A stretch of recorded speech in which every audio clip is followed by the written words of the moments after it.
So, good morning friends. Today we are going to start this new chapter, portfolio management. Our subject, okay, I told you, just like valuation topics and derivatives topics, and there is forex, like this. Yet another important topic is portfolio management. Okay, in examination, every attempt they ask for some 16 to 18 marks, minimum 16 marks they usually ask from this topic. Okay, either they ask 8 marks from MCQ or entire 16 marks from the descriptive portion. Very important from exam perspective as well. And the courses like CFA is mainly focusing on the portfolio management. CFA level 3, if you take the core, the subject is only portfolio management. Now, what this chapter is all about, let us understand. See here, we already know that as per the discounted cash flow method after early 2000, it became so superior valuation technique, correct? Earlier I told you net assets value 1950s and all, net assets valuation method was so prevalent. Then came relative valuation method, PE ratios and other aspects, correct? Then early 2000 discounted cash flow method was found to be very superior and very common among the investors, and it became very popular. So as per the discounted cash flow method, value of any asset is what? Present value of the future cash flows discounted at required rate of return of the investors. Now from we know this definition from bond valuation chapter itself, correct? Bond valuation also present value of the future cash flows discounted at YTM nanga padichom, understood? Now equity valuation, when it came to equity valuation, we learned that what is the value of equity shares? Present value of the future dividends or future earnings discounted at KE, required rate of return of equity holders, KE, which is denoted by K. Now this chapter is all about discount rate discovery. What is this chapter all about? Discount rate discovery. Discount rate discovery. You are discounting the cash flow using the KE, equity holders required rate of return, which you studied, correct? It's all about, this chapter is all about finding the required rate of return of equity holders. Discount rate discovery is the core discussion of this chapter. For that only all these monumental theory came. Markowitz portfolio theory, there is then sharp single index model, then there is capital asset pricing theory, arbitrage pricing theory, efficient market hypothesis. All these theory, Nobel winning theories came to find a common thing which is called KE, required rate of return of equity holders. How to ascertain that? See, we need to find two answers in this chapter. This chapter dwells around two things. One is that how to measure the risk. See, if I am telling a government of India bond is risk free, or very less risky, and if I am telling the equity shares, Reliance Limited or TCS, all these company shares are risky, I am telling you, we have already seen that for equity we need to ask risk premium. There is risk premium involved, CAPM on it. Basically we will elaborately discuss in this chapter, but generally we discuss equity shares have higher risk, correct? Debt instruments have comparatively lower risk. So there should be some parameter to ascertain and to find out how the risks are measured, correct? Now you are understanding, the point is how the risks are being measured. There should be some mathematical expression by which you can compare the two data and tell that this instrument is more risky and that instrument is less risky. Like that you should compare. There should be a comparability between two securities so that you can ascertain, measure the risk. So the first point is how to measure the risk. In this chapter what we are going to study? Point number one, how to measure the risk. This is first thing. Then after measuring risk, The second thing is, okay, how much return I should ask for a given level of risk. Are you understanding? Assume, okay, a government of India bond has 8% risk, okay, and an equity share is having a risk of say 14% or 15%, okay. Now for a level, given level of risk, 14% risk, for 8% risk or 10% risk, whatever is the risk, okay, how much return I should expect from the instrument, how much return I should require, okay, for me to compensate for the risk undertaken. Are you all understanding? This is the core discussion in this chapter. So what are the 2 points? How to measure the risk, and okay, how much return should I ask? How much return should I ask for a given level of risk? I am taking this much risk na. Okay, for this much risk I should require, I should ask this much return from this security. So these two things we will discuss in this chapter, okay. And how to construct a portfolio in this chapter, how to construct a portfolio so that our return is maximized and risk is minimized. This is what we are going to study in this chapter. Now portfolio means, what do you mean by portfolio? Portfolio is nothing but a group of assets. Group of assets is called as portfolio. Portfolio na, see, if I hold only Reliance Limited shares, then it is called as holding an individual security, correct? If you hold Reliance Limited, and if you hold TCS shares also, and if you hold Infosys also, so portfolio is nothing but a group of assets. It may consist of equity shares, okay, it may consist of bonds, it may consist of government of India bond, or it may consist of other real estate or anything you can take, gold, okay. Portfolio means group of assets, different types of assets, okay, same shares from different sectors, any group of assets you can construct. Portfolio in general parlance, what do you mean by portfolio? Portfolio is nothing but group of assets. That assets can be equity shares, bonds, and real estate, gold, or any other asset it can be, okay. Now how to manage the risk and how to maximize the return from this portfolio is all about this chapter. Are you understanding? So what we do in this chapter now, we will divide this chapter into 5 segment, broadly 5 segment. I will call it broadly 5 segment. We can divide it into segment number 1. We will discuss risk return profile. Risk return profile, okay. It is nothing but basic discussion, okay, for you to lay a foundation for this chapter, okay. Then there is Markowitz portfolio theory. Markowitz portfolio theory. The third segment we will discuss CAPM. CAPM description already you know that na, capital asset pricing theory, okay. Capital asset pricing theory or capital asset pricing model. Then there is Sharpe single index model.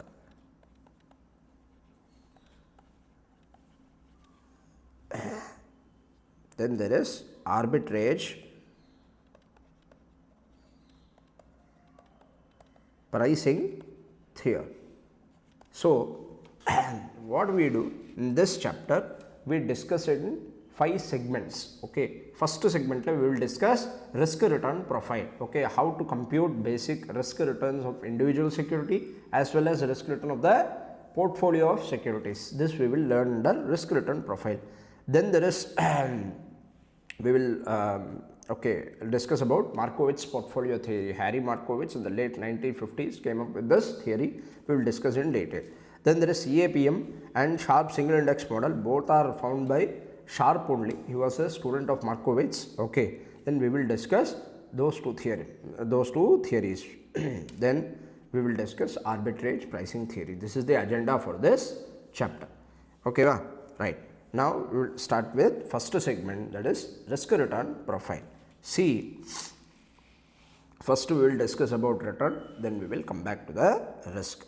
So, first risk return profile. In that, we will start discussing return first.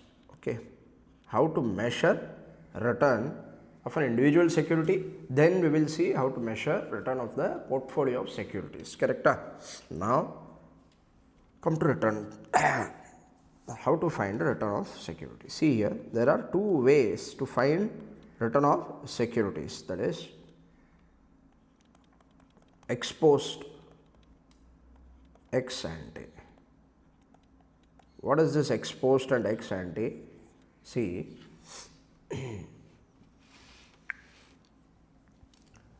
suppose I have been given a data of past 5 years return. Okay, past 5 years performance of the company.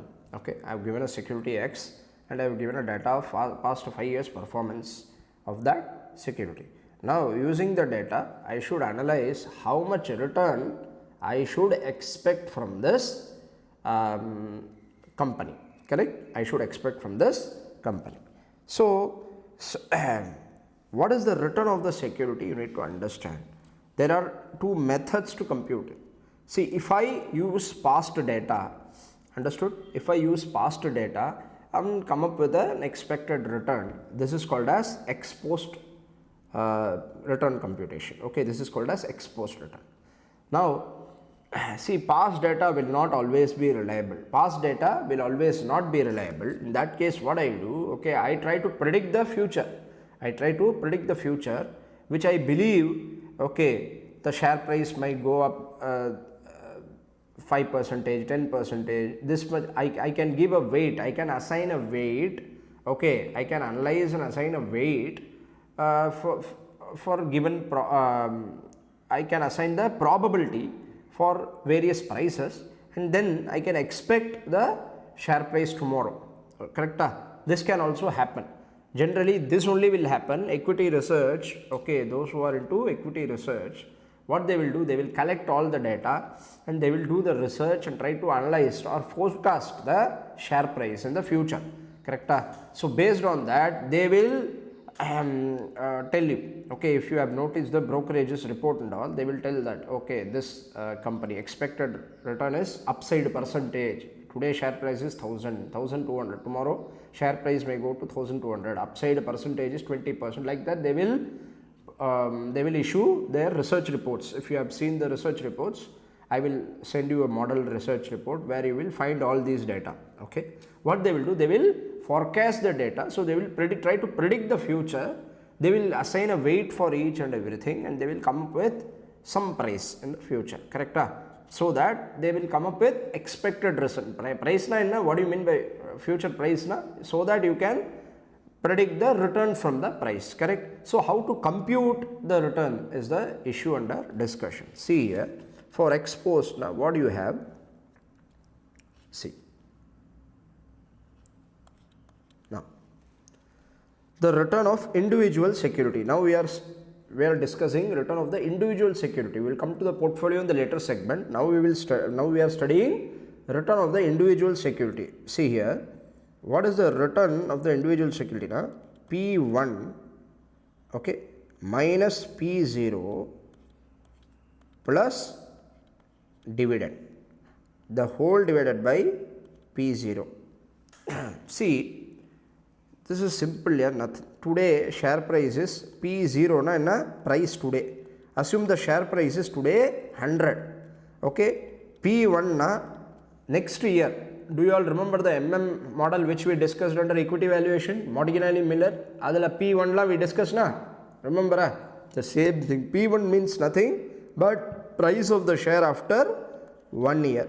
See, the company is paying some dividend. Okay, the company is paying some dividend to the extent of 5 rupees, assume. Okay, so this is what the data is given for this company. So P0 is 100, P1 is 120 and D is 5, which means last year, okay, or today if you take, the price was 100 and tomorrow which means last year. P0 we should take it as last year, because this is we are analyzing using ex post data na, which means past data we are analyzing and we are concluding how much return it is to be expected from this security. So see, P0 is 100, P1 is 120 and D is 5 rupees, which means yesterday the price was 100, okay, it became 120 na. What is the difference now? From 100 it became 120 na. But 20 rupees is the difference, and 5 rupees return you are getting from dividend, and the total by 100. See here that what is this 20? This is 20 is nothing but capital gain of year 1. Understood? Which means that year how the price was 100 initially, then it came to 120. Understood? The 20 rupees is your capital gain portion and 5 rupees is the dividend portion. Always by holding equity shares there are two things na.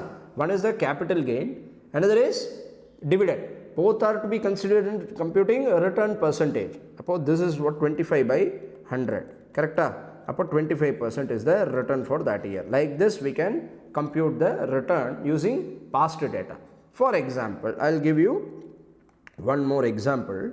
Okay, see here, year 0, okay, year 0, year 1, year 2, year 3. We have the data for all these 3 years. Okay, this is price, this is dividend data.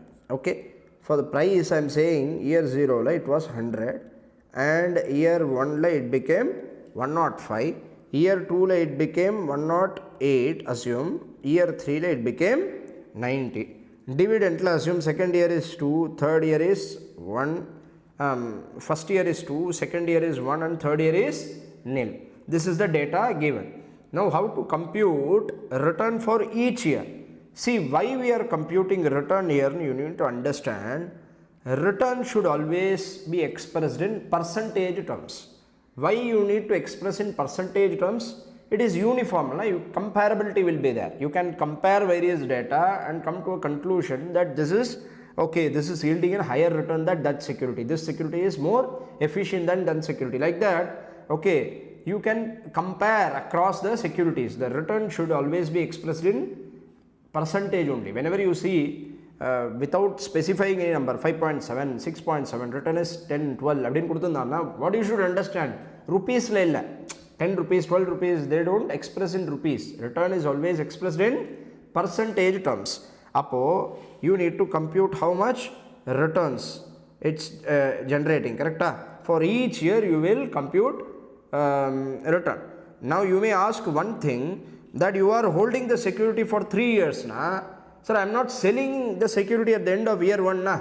How you can compute using this? You should not ask, because see, always the assumption is when you are computing yearly return, you should always assume that, for example, if I bought the security at 100 rupees, okay, then year end price is 105, correct? But you are not selling. Only when you will selling, only when you are selling, you will realize the return. But this is called as, okay, notional return. This is called as, okay, notional return. That's why when you see your demat account, it will show you, okay, the initial invested amount, the current market price or current value of the investment, okay, and percentage gain. Actually, you realized in your bank account. Is this a profit you realized in a bank account? No, it is unrealized profit. They will also mention it as unrealized profit. Understood? Dividend you will of course realize. That is realized profit. I am not telling about dividend. But capital gain only when you realize your sale. Yeah. Okay. If you hold, you will never have a capital gain. Will you pay tax for capital gains? No. But it is notional capital gain. It should be understood as notional capital gains. For return computation, we use that. Which means every year price might change, but on the last date, what is the price? 105 is the price. Assume you bought it for 100 and the last day price is 105. In that case, it is assumed that you bought it for 100, you sold it for 105.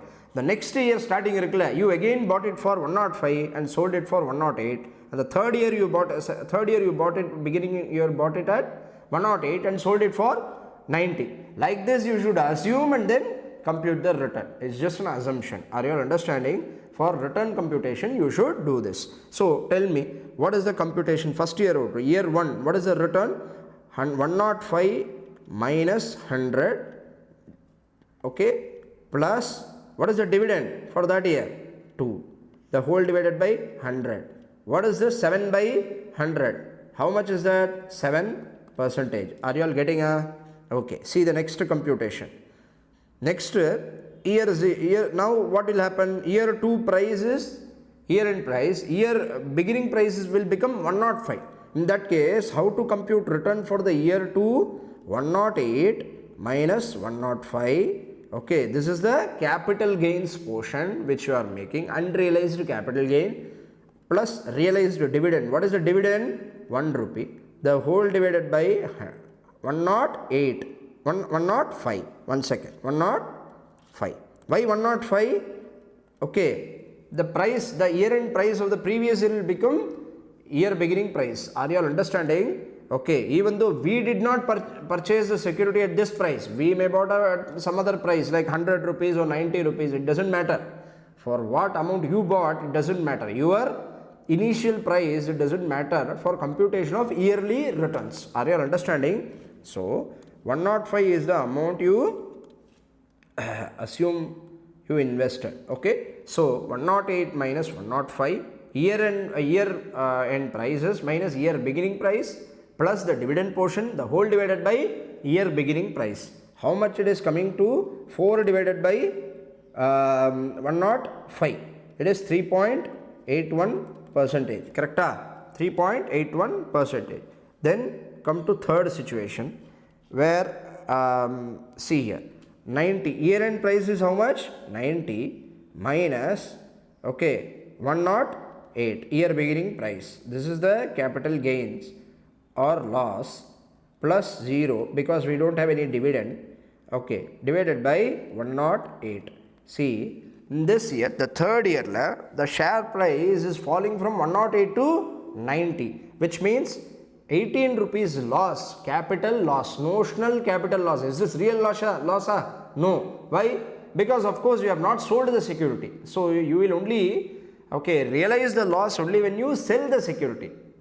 So we have not sold the security, but still how to compute this year return?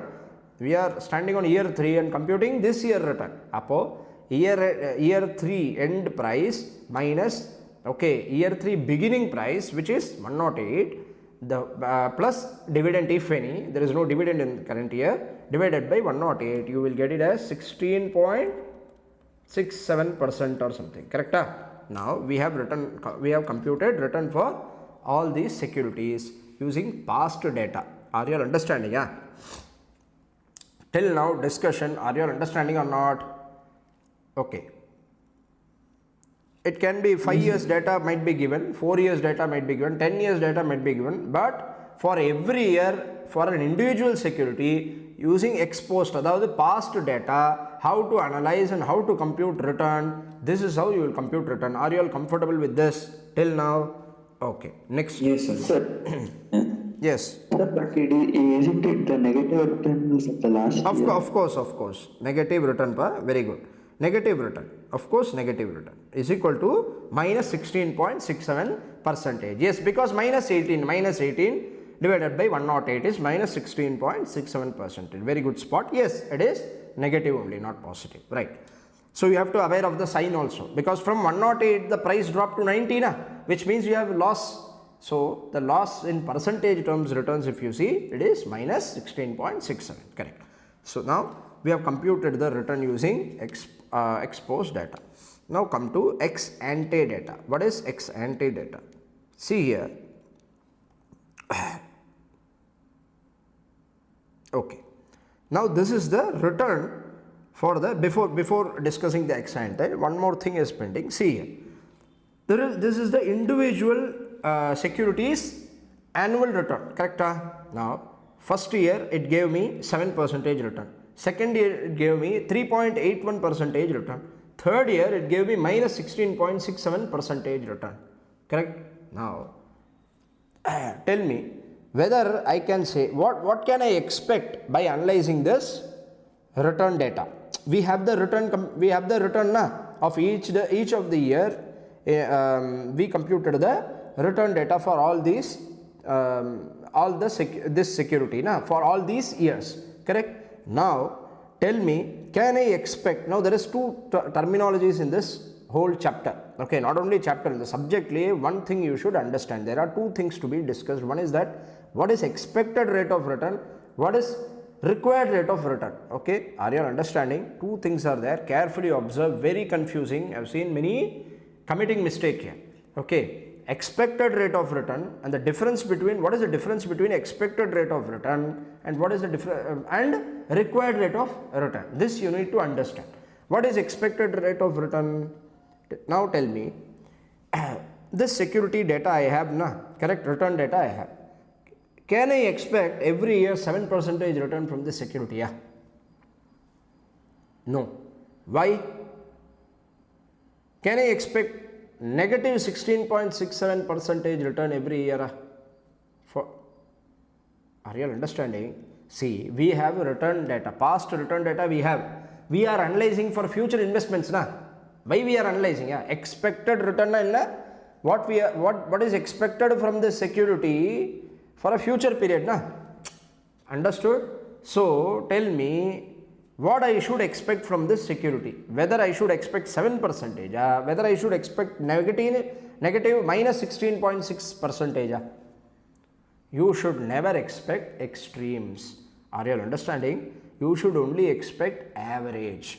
Average is okay superior to all other data, which means this security may have given 7% in year 1, okay, it may give negative 16.67% in year 3, but on an average I will expect some return, correct? That is the mean return, that is called as mean return.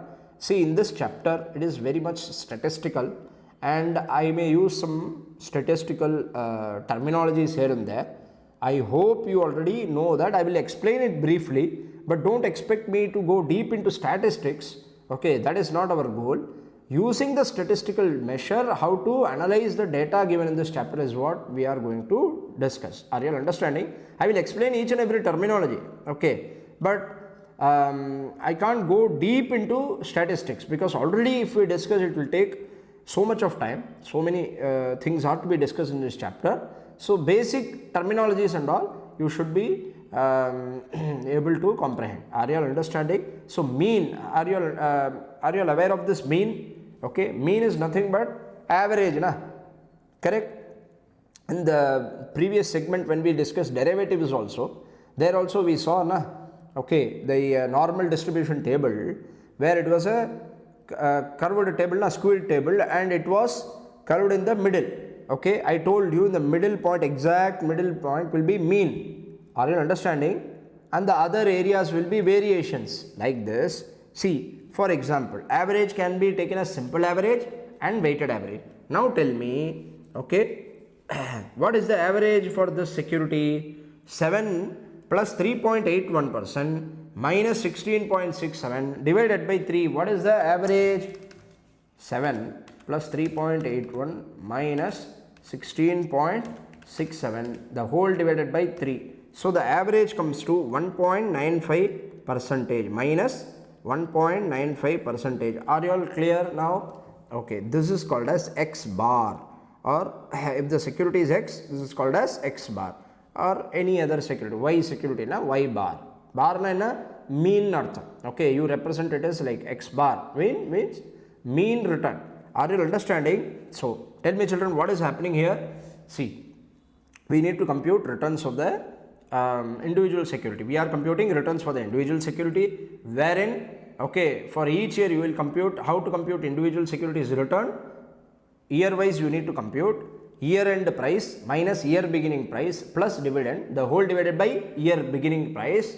Like this you will compute individual securities return, each year's return for the individual security. Then what we will do, okay, your expected rate of return is there correct? What you will expect, whether you will expect extremes or you will expect average, average. You should always expect average. Mean is so superior data that you cannot question mean. Okay, that is superior because you can only expect average. Say, if assume in our classroom, okay, there are persons who are having 120 kgs of weight, okay, and there is also student having weight of 30-40 kgs, but will you expect everyone to be on the same page? No, na. Okay, on an average I expect the weight of this class is 65 or 70 kgs, correct? Which means on an average only I will explain. Expectation should always be based on average numbers, not extremes. Okay, this is the entire okay, sum. This is the entire thing here. You should always consider mean over any other data, right? This is called as expected rate of return. Now come to required rate of return. What is required rate of return? I told you, you should be able to comprehend the difference between expected return and required rate of return. Both are interchangeably used, and many people are thinking both are same also, but it is not same. Why? Because what is required rate of return? See, now you have found out expected rate of return, correct? Your expectation is minus 1.95% from this security. This security on an average will give me negative 1.95% return. Every year it will give 1.95%. It can be lesser or higher than 1.95. It can be lesser or higher than 1.95. Correct. But this is not enough to understand the security. We need to understand what is the variation of the return also. That is also important. Are you understanding? It will, see, I will tell you, this security is giving negative return. Forget it. Assume if a security, equity shares security, average return is giving 7%. Okay. If Reliance Limited is giving on an average 7% return for this investors. Okay. Now there is a Government of India. This is Reliance Limited. Okay. Then there is Government of India bond, GOI bond. Okay. Giving a return of 7%. Now tell me which one you will select. Both are giving on an average same return. Which one you will select? Government of India. Why? Because you feel it is riskless, yeah. Okay. Are you understanding? I don't need to take any risk to invest in by investing in Government of India bonds. If risky asset is also giving the same return, why would I invest in risk free? Why would I invest in risky asset if riskless asset is also giving the same return, and risky asset is also giving the same return as riskless asset? Yeah, are you understanding? Yes, sir. Why will you select Government of India bonds? There is a reason. Because there is zero standard deviation. There is no deviation around mean, which means, okay, 7% is certain or uncertain? Certain. See here, past 3 years return you are taking na, Government of India bond, if you analyze the return, all years 7% return will be there. But 777 na, 21 divided by 3, the mean will also be 7%. Are you understanding? In the case also, the X bar, if you analyze, it might be 15%, then minus 2%, then there is 10%. இப்படி வந்தா கூட assume it to be 7%. Okay, average 7%. Assume it might not be 7%. I just put randomly. Are you understanding why this is better? Na, there is no variation around mean. Correct. The mean will be 7%. If all the 3-year cash flow will be 7%, return will be 7%. Yeah, like that also you can arrive at the mean. Correct. But there is no deviation. This is mean without deviation, and that is mean with the deviation. So you will feel that next year, correct, on an average I can expect 7% from this asset, but sometimes it is given minus 2 also, sometimes it is as high as 15. So there is an uncertainty of the returns. There is uncertainty. Wherever there is uncertainty, I told you, okay, it will give birth to risk. Okay, uncertainty gives birth to risk, which means the risky security. Why we call risky? Because there is deviation. What is the measure for the deviation? Standard deviation, which we are going to study. This is measure for the risk, standard deviation. So standard deviation is the measure for risk. Okay, And if the deviation is so high, assume that 1 year it gave this security power, 1 year it gave minus 40%, another year it gave 80%, okay, another year it gave 0%. If there is deviation, whether you will invest in this security, which means obviously the standard deviation, which is denoted by sigma, will be so high in this case.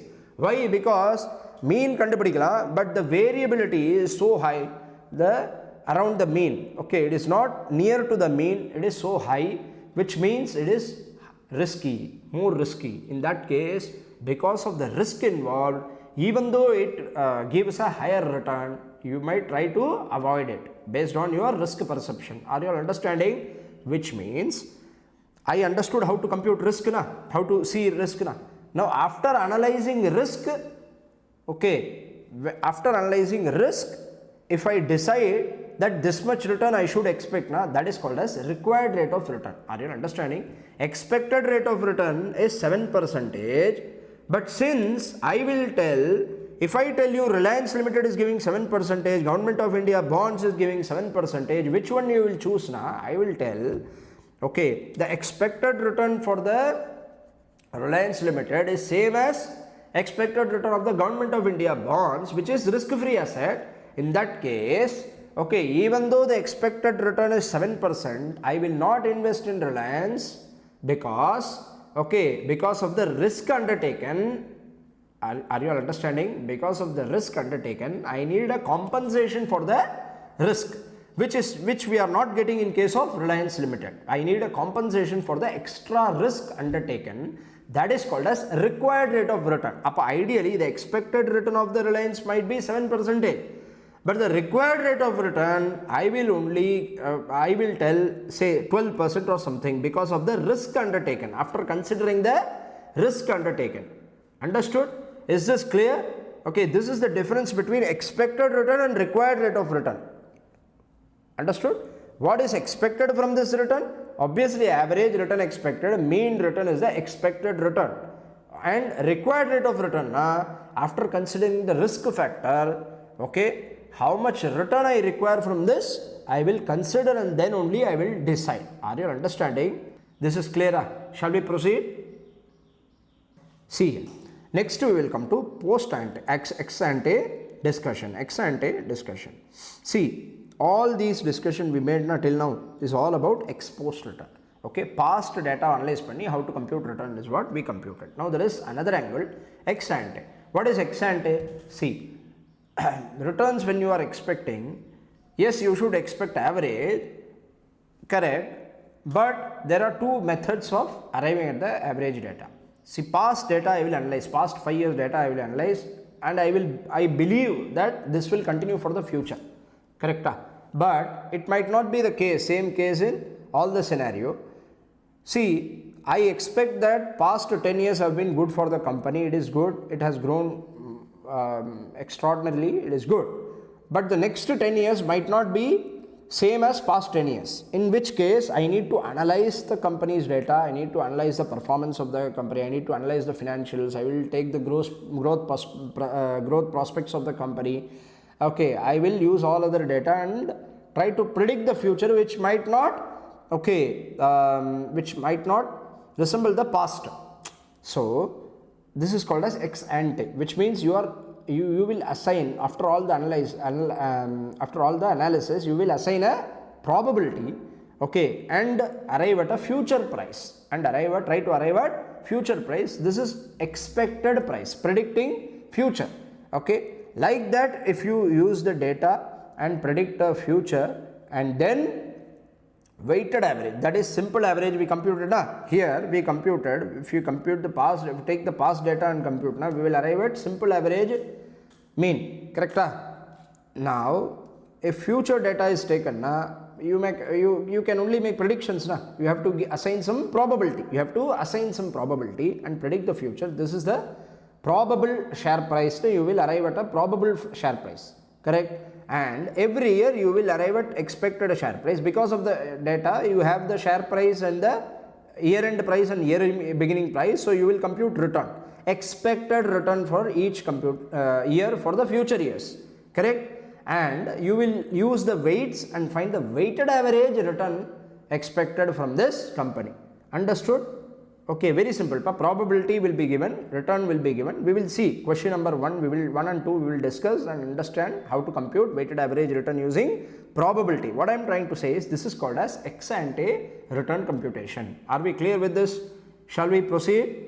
Okay. See, take question number 1 for a discussion. From there we will take the discussion further. See here.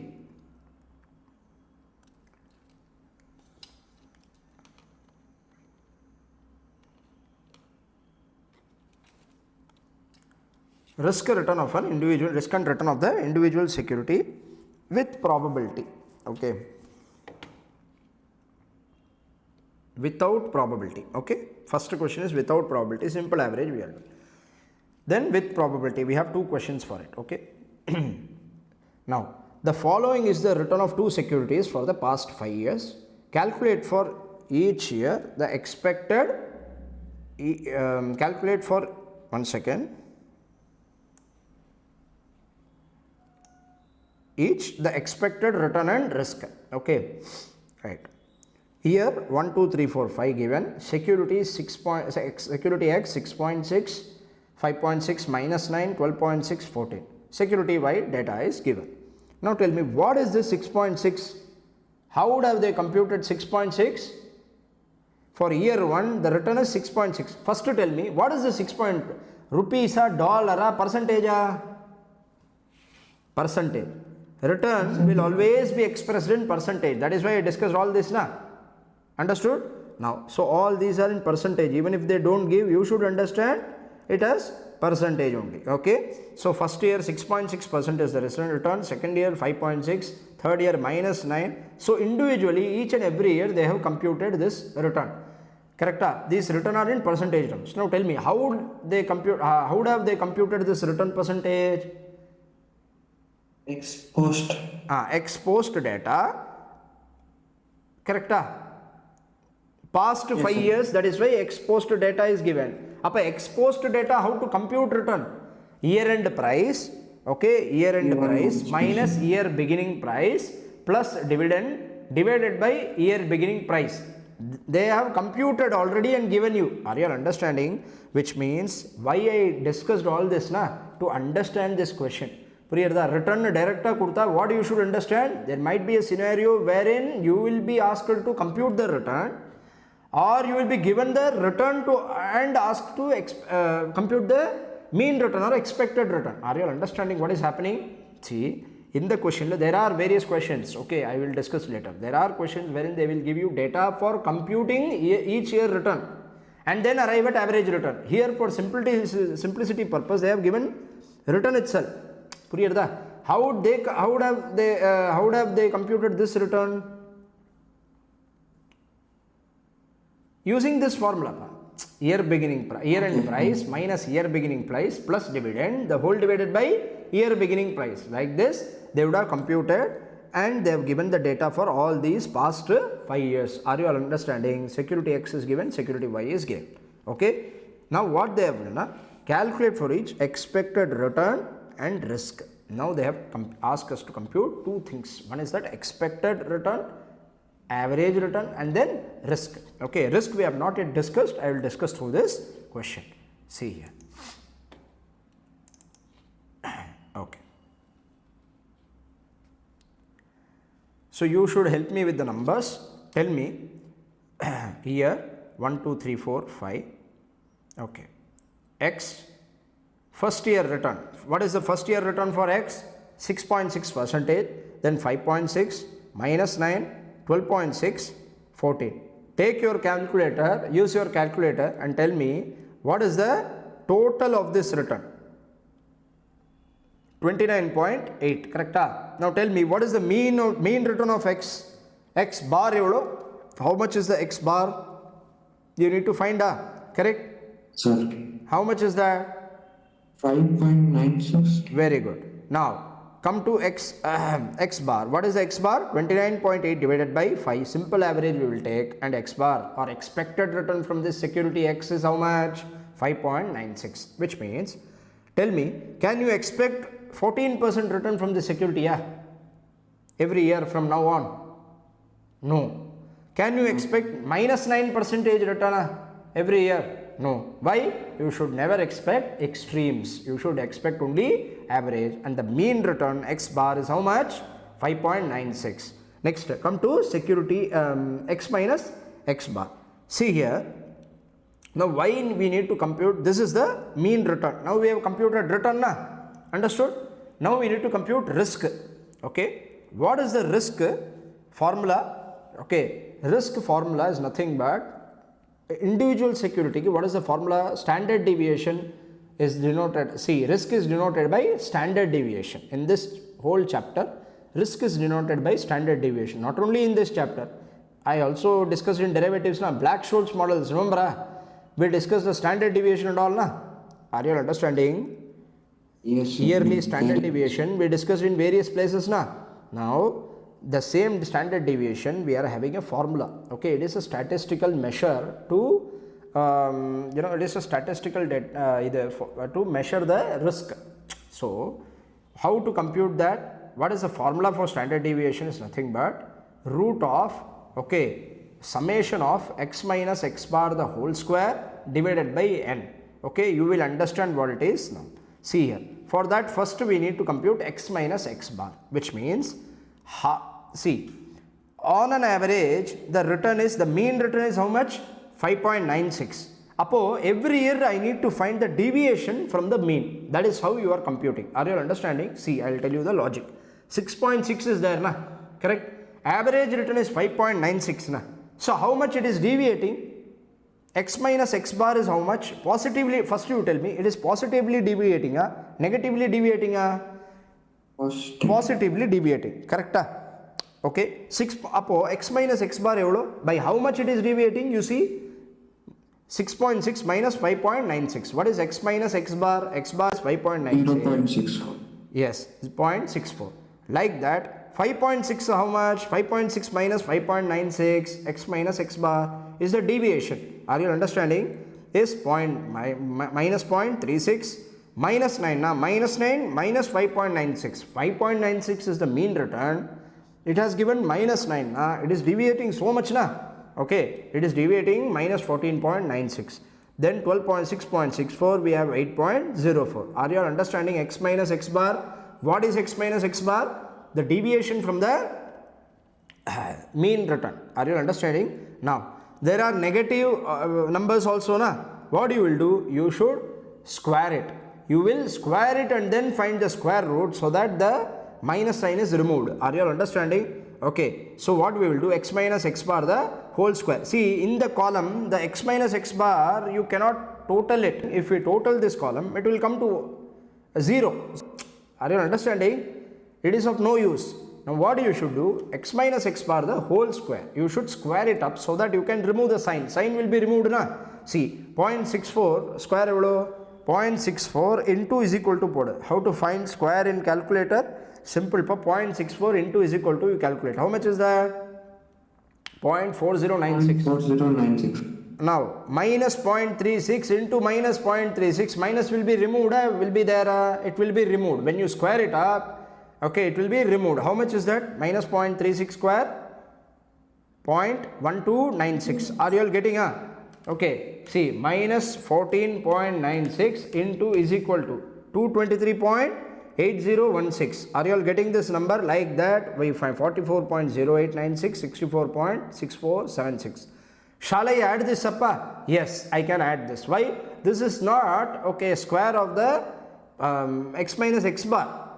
Are you understanding? This is after squaring these variations, which means the total I am getting as 333.0720. See, next step, standard deviation of x. What we are finding? Standard deviation of x. What is that? Square root of sigma x minus x bar. See here, x la column mari potrukanga, x minus x na, because of the issue the bar podumbodhu it is having there is an issue. Okay, when I try to insert the bar there, okay, it is coming next to it, not above it. So that's why I denoted it by using. You should understand it as mean. X bar na you should understand. Are you all understanding? So square root of, okay, sigma x minus x bar the whole square divided by n. the 2 sigma னு சொல்றோம்பா. See here, there are 2 sigmas here. Inge x bar, the sigma which we see here, this sigma is there na, in the heading la standard deviation sigma is there na, that is sigma, that is the risk thing. Okay, this is in the sigma irukla, this is summation, the total sigma. Are you understanding? Okay, yes, both we tell as sigma only, but you should understand by the sign. Ibdina it is risk. Okay, and this one is only summation. Whatever number you are doing, that is different. This is just a summation totaling. What we are totaling, see, first we have found out x minus x bar na, correct, and then in the last column x minus x bar the whole square also we did. The summation of x minus x bar the whole square, the numerator is what in this question? 333.0720. Are you all understanding? First x minus x bar of each security you found out, then you found out the square of each one of these, understanding? Then we took the summation, the total of it, 333.0720. okay, that is why I told you some statistics involved. You need to, okay, if you are not comfortable with the statistics now, you need to by heart this. There is no other option. Okay, but this is simple. Once you do 2 or 3 questions, you will be easily able to comprehend. Okay, right here. So summation of x minus x bar the whole square divided by n. Why we are dividing it by n? Because number of observations na. See, the n minus 1 nu or formula irukku for the sigma. N minus 1 is also used. Okay, in the statistics if you see, they use n minus 1 also, but that is for huge number of observations. If your number of observations runs into thousands and lakhs nu vechukko, in that case you will use n minus 1. Are you understanding? Here basically in the portfolio chapter and all, we will analyze maximum 10 securities. Okay, for that you don't need to do n minus 1, another na is sufficient. Are you understanding? So square root of summation of x minus x bar the whole square, the whole divided by n. How much is that? See, root of 333.0720 divided by 5. Why 5? Number of observation is 5. What is the n pa? For n number of years, for how many years you are analyzing the data. So number of observations, return calculations you did for 5 years na. So denominator you will take 5. Are you understanding? Simple average you took the same way. Simple average, how you computed simple average pa? X bar, how you computed? 6.6 plus 5.6 plus minus 9 minus plus 12.6 plus 14 the whole divided by 5 na. That's how you computed na.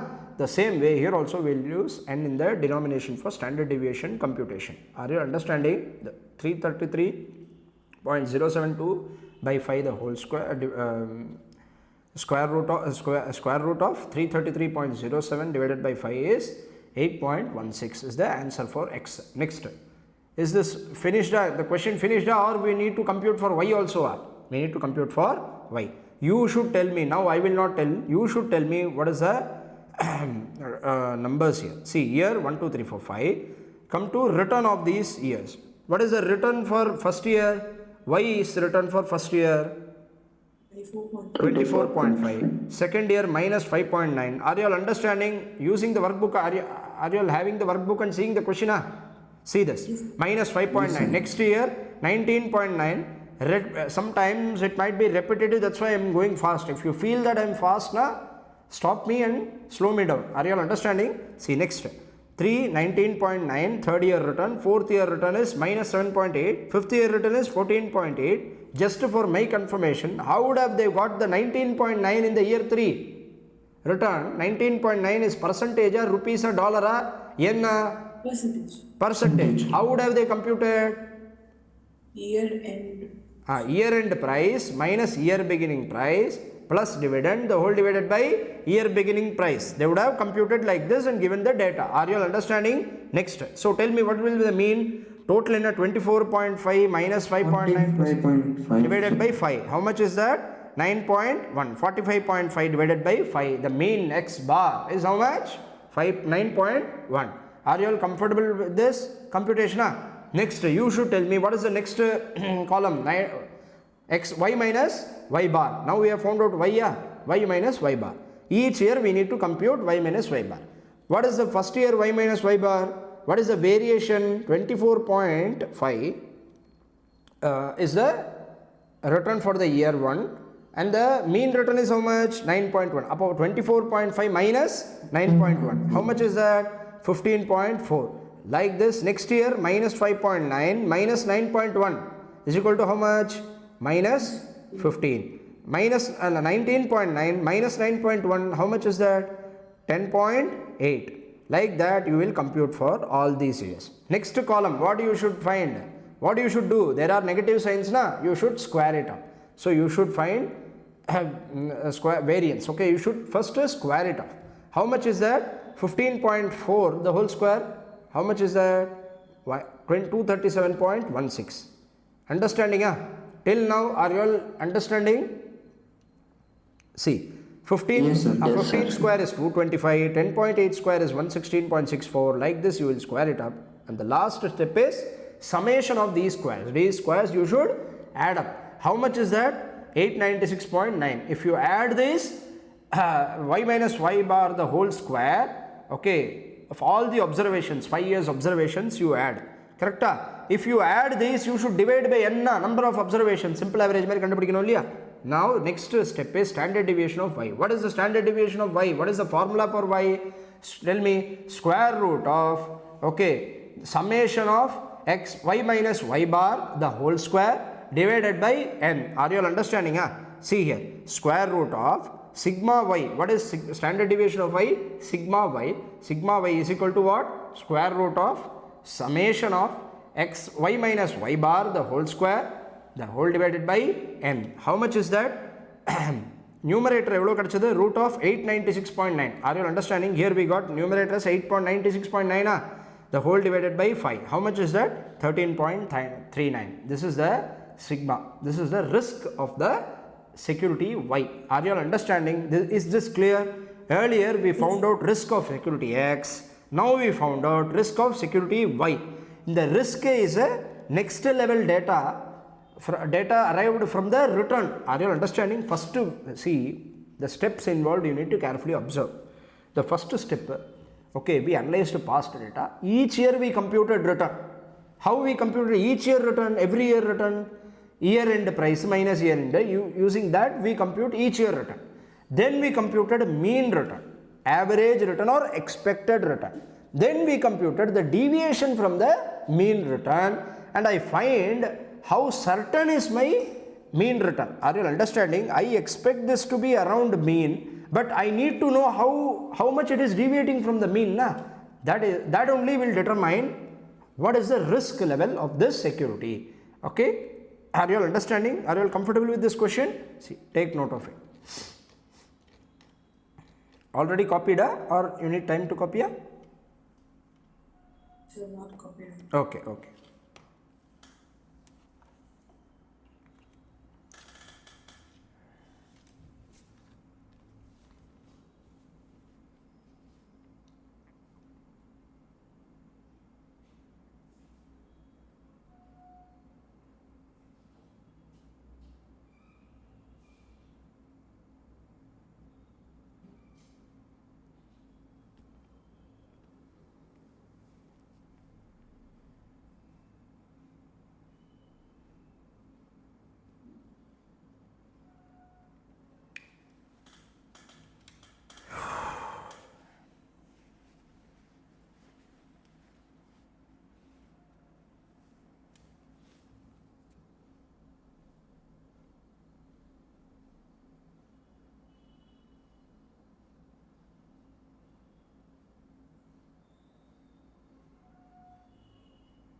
Done, sir. Everyone? Yes, sir. Okay.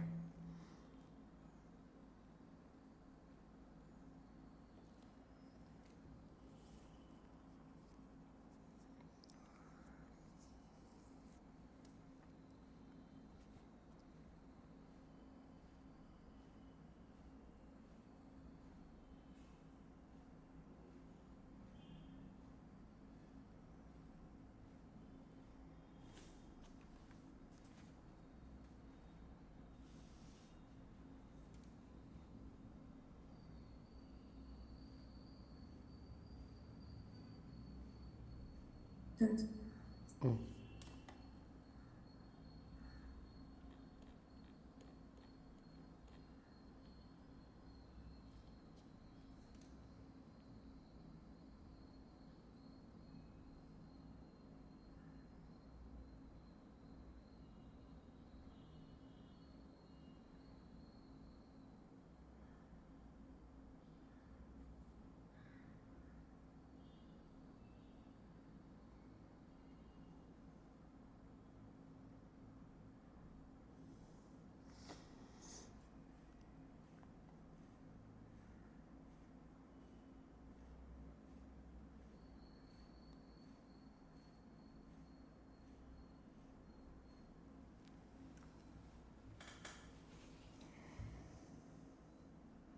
Yes, sir.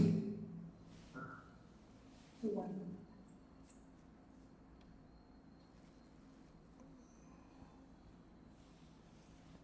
Shall I proceed? 1 minute. Ah.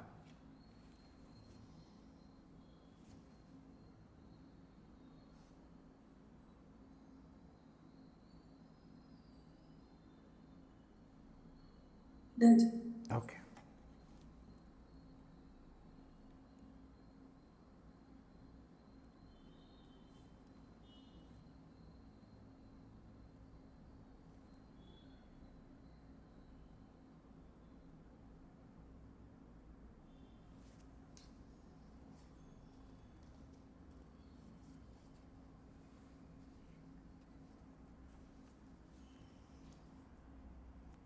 Done. Okay. Now, see. I'll come back to the notes. See.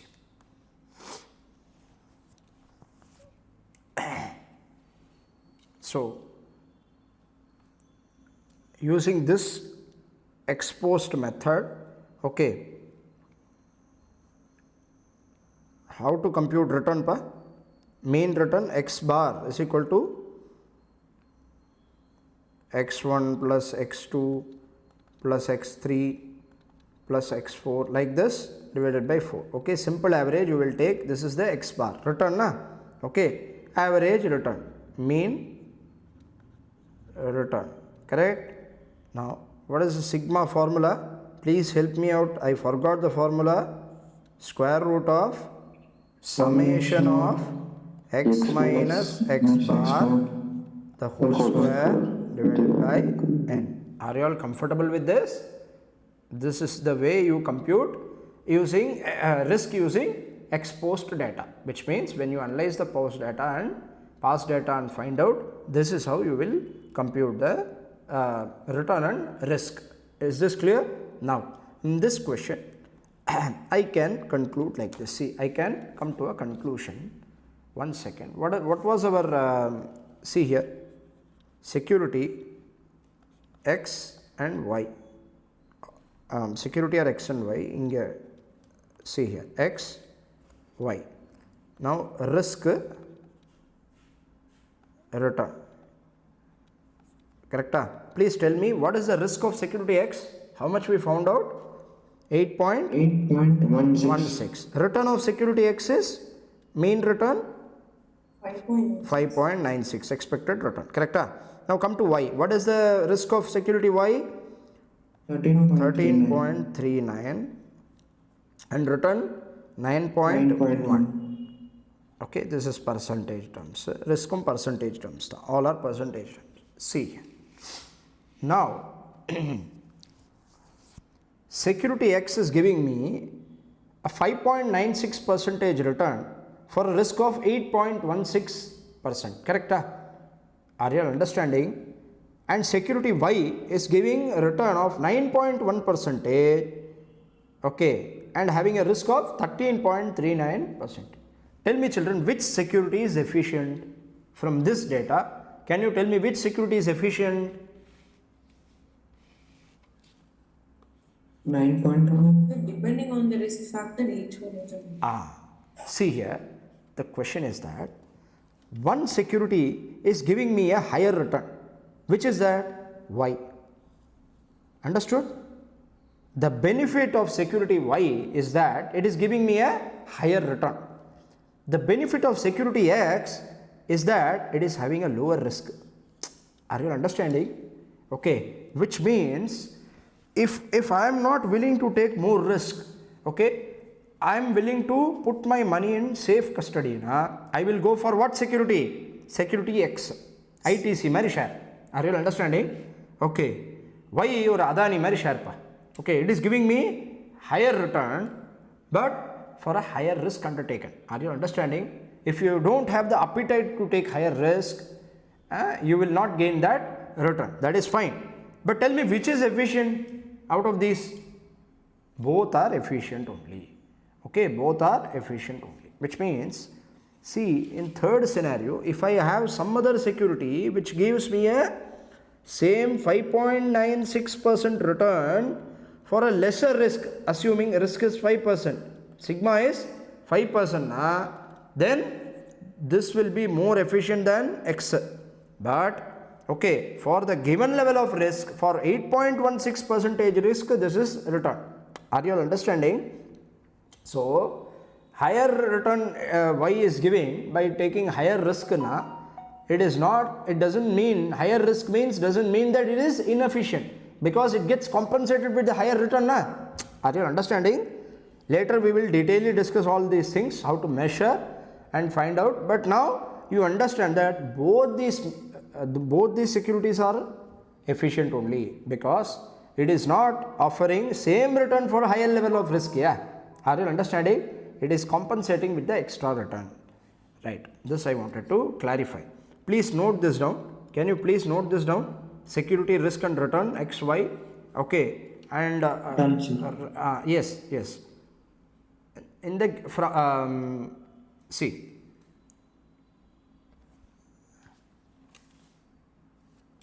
in this question, which write notes, just to for you to revise. In this question, which security is efficient? In this question, I am dictating. Are you all writing? Okay. In this question, which security is efficient?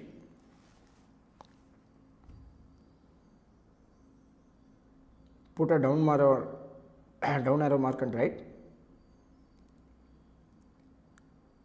Both securities are efficient. Both securities are efficient.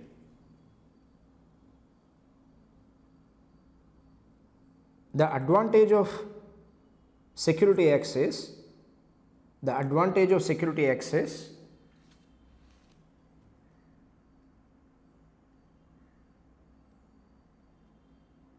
it gives a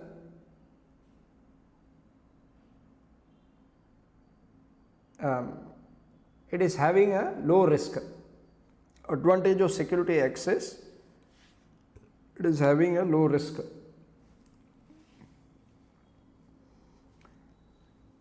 And advantage of holding security Y is that it is having a higher return.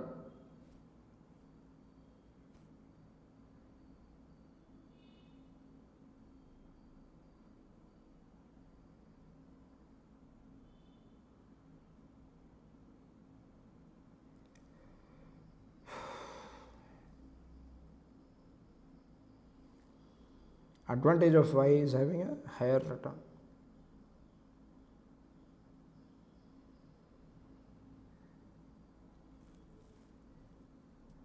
Y, security Y compensate for the higher risk by giving a higher return. Security Y compensates for the higher risk undertaken by giving a higher return.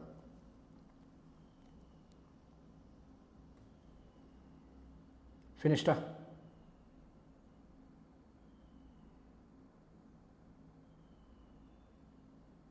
See, we are building the chapter from the basics. You need to revise and come for the next discussion, because all integrated discussion, you need to have full grip over the entire concepts, so that there is no possibility of gap. Okay, you should revise all the lectures properly to understand the consecutive lecture, next lectures. Next, take question number 2 for discussion. The following is the forecast. Now we are moving to ex ante return computation, return and risk computation using ex ante data, okay, probability data. Next, risk and return of an individual security with probability. The following is the forecast of return of two securities along with the probability of their occurrence. Calculate the expected return risk of both the securities. X, Y given, probability given and return given. Okay. See here, what do you mean by 0.05 probability? Okay, if you total this, you will get 1, which means, see, 0.05 na 5% probability. Tell me, with respect to security X, can I expect 25% return every year? From now on? No. I expect 25%, but the weight given for the 25% in the 4th and 5th year is 20% and 5% only. Are you all understanding? Which means I am expecting that there is a chance for X to give me return of 10%, 5% chance for X to give me 10% return, and 20% chance to give me 20% return, 50% chance to give me 20% return, 20% chance to give me 25% return, 5% chance to give me 25% return. On an average, what return I will get is called weighted average return. Correct? See, here also you will compute mean only, but here the weight will be assigned. The probability will be their weights, and we are computing weighted average mean, weighted average return of these securities X and Y. Are you all comfortable with this? See here, how to compute we will see.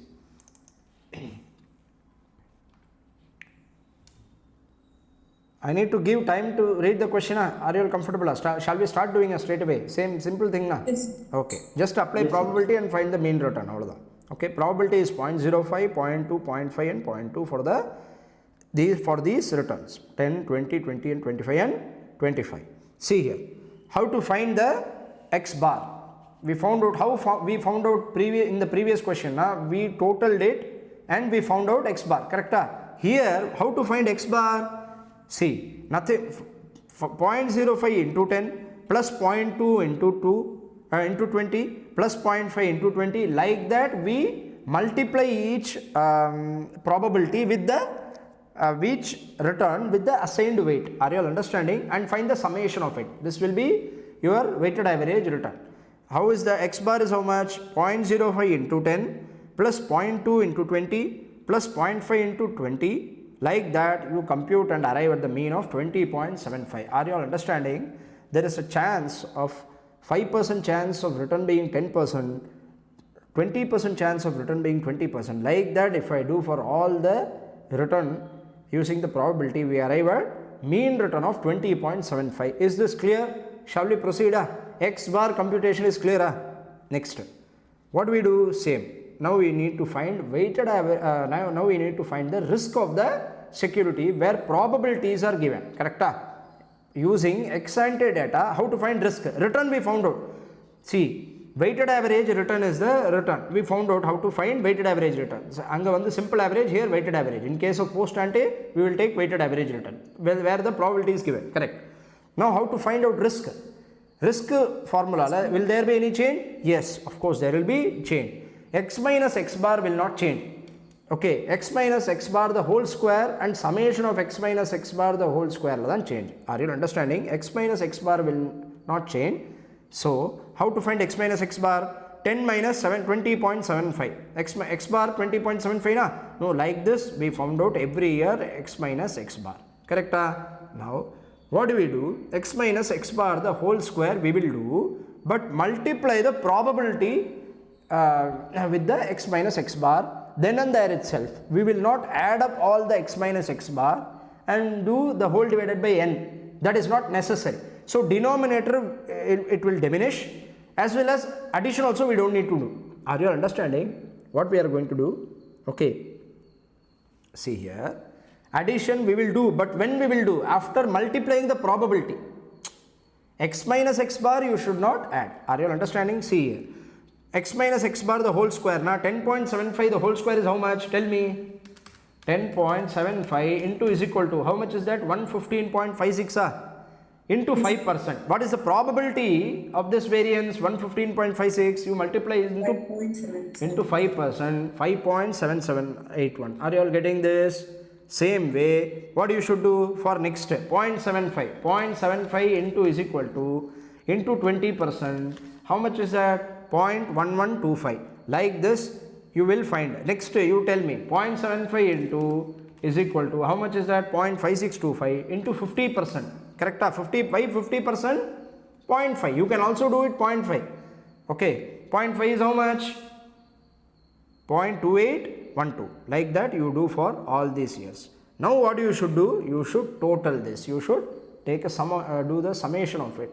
Okay, how much is the 5.7781 plus 0.1125? Like this the total comes to 10.6875. Okay, how to find the standard deviation? See, square root of summation of p into x minus x bar the whole square. Here n will not be there. Why? We have, that is why the p is there. Na? You should not again tell, you should not take again the n. Are you understanding? Yes, sir. We have multiplied it probability. Na? So we have taken the weights. So we don't need to again consider it. Understanding? So there we considered n because we computed simple average. Here we are taking probabilities because weighted average. So weights we already computed, already considered. So just square root of summation of p into x minus x bar the whole square. How much is that? Square root of 10.6875, 3.27. Now come to y. What is that? Probability of security y. 0.05, 0.25, 0.4, 0.25 and 0.05. Y is written as given. Now what you should do? Next step, y bar. How to compute y bar? Tell me. 0.05 into 18 plus 0.25 into 12 plus 0.4 into 28. Like this you do for all these years. Are you all understanding? Okay, all these observations. Y bar is equal to 24. Now next column enna irukum?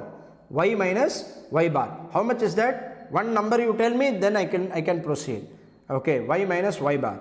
How to find that? 18 minus 24 minus 6. Are you all understanding? See, some students, when I check the paper, they have all see simple things, but there is a possibility of committing mistakes. Sometimes what people do na, mean minus y nu panidu. This is very important. Are you understanding what is happening? Yes, sir. Mean minus 24 minus 12. See, the answer might be same. Okay, minus change achina. Anyway, when you are squaring up, it will be same only. Okay, but the deviation then compute. We are computing deviation only. Na? How much is the less? How much is more? That is irrelevant ultimately. Are you understanding? The negative is going to vanish. The fourth column, all these negative sign will go vanish. Will be there. Will vanish. It will not be there. Correct? So ultimately that is not going to make difference. But sometimes examiner will feel minus 24. The data is wrong. Are you understanding? So 24 minus 24 is given. They will feel why to leave any ambiguity. So we should be very clear with the concepts. Next. So y minus y bar. P into y minus y bar the whole square. How much is that? 36 into 0.05, 1.8. Like this we compute for all these years. Now you should tell me what is the formula for sigma. What is the formula for standard deviation in case probability is given? Square root of summation of, what is that? You tell me. Square root of summation of p into y minus y bar the whole square. Are you understanding? Comfortable with the computation? Square root of 58. In the last column we computed 58 na? The total. That directly you can take here. There is no need to again divide it by n. The square root of 58 is equal to 7.62. One thing I wanted to clarify. Here the 58 is there na? This is called as variance. Okay, variance, and the sigma I told you in one of the discussion, Black-Scholes models I told you na. I think not in Black-Scholes, I think in one of the put call parity or some area options last few lectures I discussed this, wherein I told you sigma is standard deviation, the variance means sigma square, or the variance if you square root na, you will get standard deviation. Correct? Like that. Here what is the variance? 58 is the variance and 7.62 is the standard deviation. Are you all getting this factor? Say. Note it down if you have not. Quickly note it down. Yes, this one.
Yes, sir. Okay. Sir, in the last line. Last line. Last one தெரியலையா? X bar is equal to 0.05 into 10 plus 0.2 into 20. When you answer no. Yeah, 20.75. Okay, sir. Okay.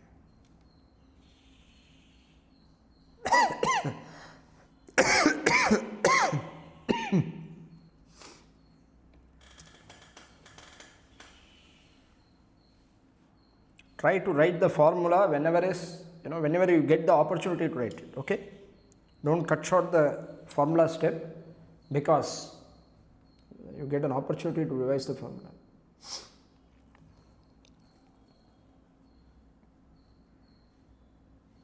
That's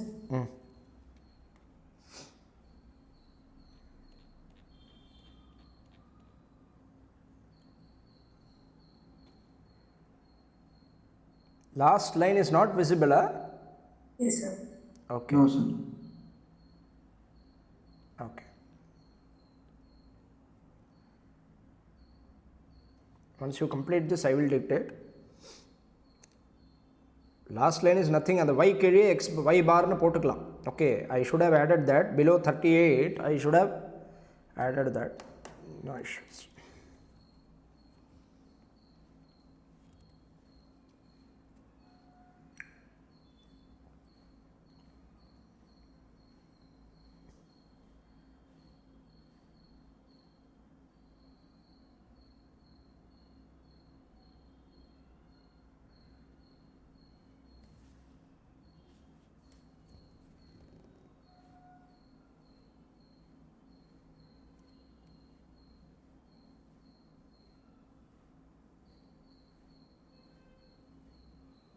Yes, sir. Okay. Last line x y bar is equal to 24. Okay. How to compute, you know na? 0.05 into 18 plus 0.25 into 12, like that. The total comes to 24. Y bar is 24. Shall I proceed? Yes, sir. Okay.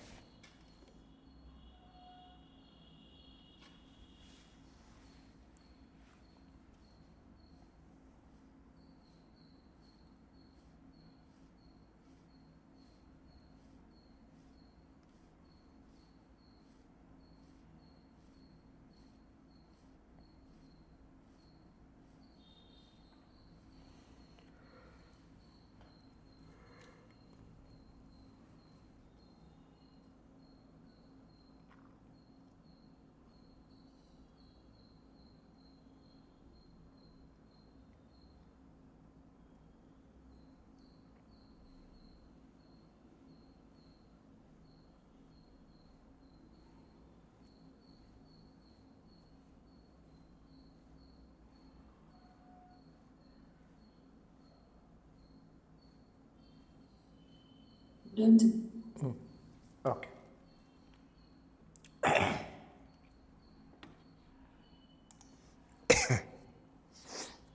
Now, see.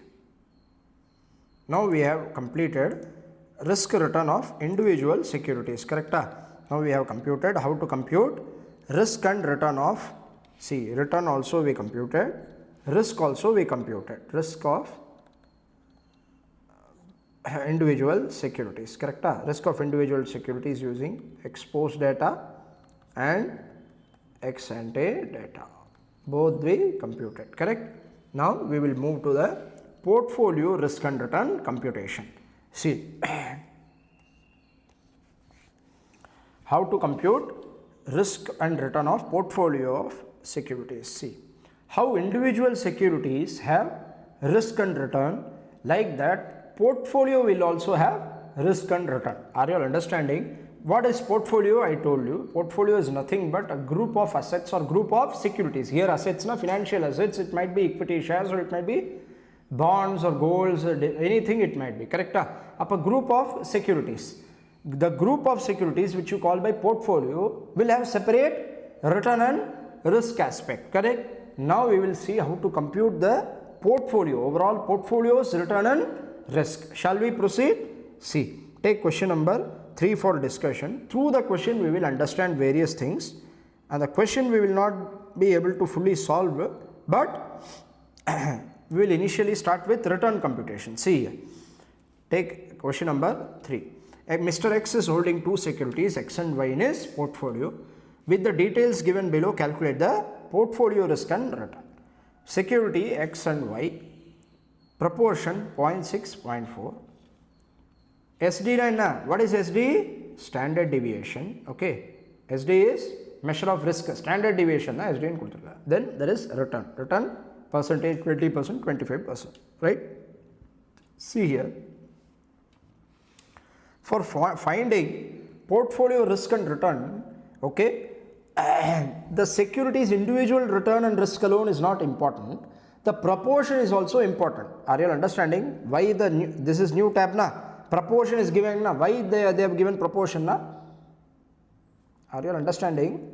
Okay, proportion they have given because proportion also influences the weight, the portfolio you constructed. In that individual security will only be there na?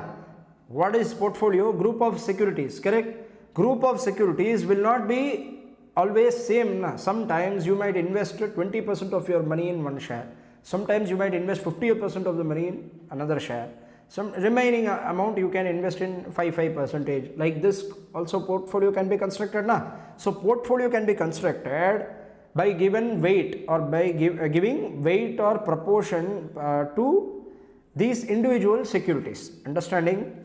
See here 0.6, 0.4. Now what do you mean by that? 60 this is my portfolio consisting of two securities. This is two security portfolio. X and Y is a security involved there.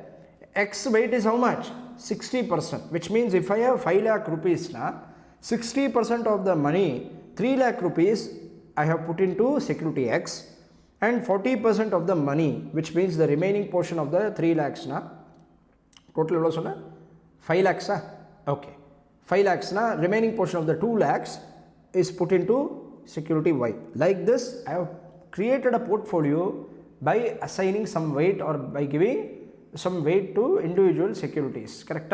Proportion is nothing but weight of the individual security inside the portfolio. The total will be always be 1. Are you understanding? Okay. Shall we start? See here. First we will compute how to find return of the portfolio. See, return of the portfolio is nothing but, okay, weighted average return of the individual securities inside the portfolio. What is the return of the portfolio? Come on, tell me. Weighted average return of the individual securities inside the portfolio is the portfolio return. Is this clear? See here. Very simple. What is the weight? Weight is proportion. They have given, just like probability, they have given the proportion of the amount invested in each securities. Are you understanding? Security X, I am investing 60% of my money in security X, which is giving a return of, how much is the return of security X? 20%, correct? About 20% return I am having from security X, correct? See here.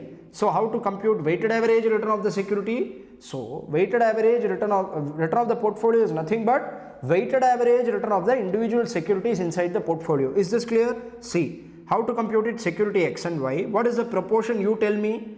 0.6 and 0.4. 60%, 40%. What is the return for X? 20%. Correct? What is the weighted return? 20% is my return, but only how much is my money? How much of my money is invested in X? 60%. Na? 20%, 20 into 60% is how much? 12%. Correct? Next, 25% return. Y is giving me 25% return. Yes, but only 40% of my money is invested into this portfolio, na? Into Y, na? Security Y, na? So what is the weighted average return of the security Y? 25 into 0.4, that is 10. What is the total of these? Expected return is 22%. Are you all understanding? Expected return from the portfolio. What is this return? This is portfolio return, heading up. Okay, till now we computed how to till now we saw how to compute return of the individual securities and risk of individual securities. Now we are discussing how to find return of the portfolio and risk of the portfolio. Return of the portfolio is nothing but weighted average return of the individual securities inside the portfolio. Is this clear? Yes, sir. Okay, take this down. Yes. Okay, you can note it down. Risk, I will explain separately and come back. There is a long discussion pending. You finish this, you can quickly write it down. Question number 3, return alone, you write it down. Risk, I will come back and tell you. Yes, sir. See, finished everyone? Yes, sir. Sure. So Yes, sir. now we need to compute portfolio risk, correct? Okay. For the next 1 hour, okay, or 45 minutes till the class ends, should be having absolute, okay, attention.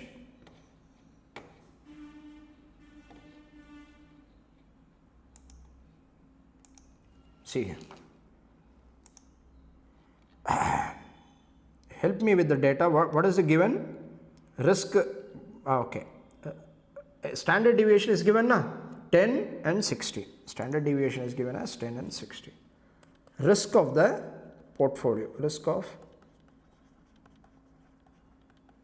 portfolio. Correct? Now, tell me. What is the security? X and Y. Okay? Proportion, risk,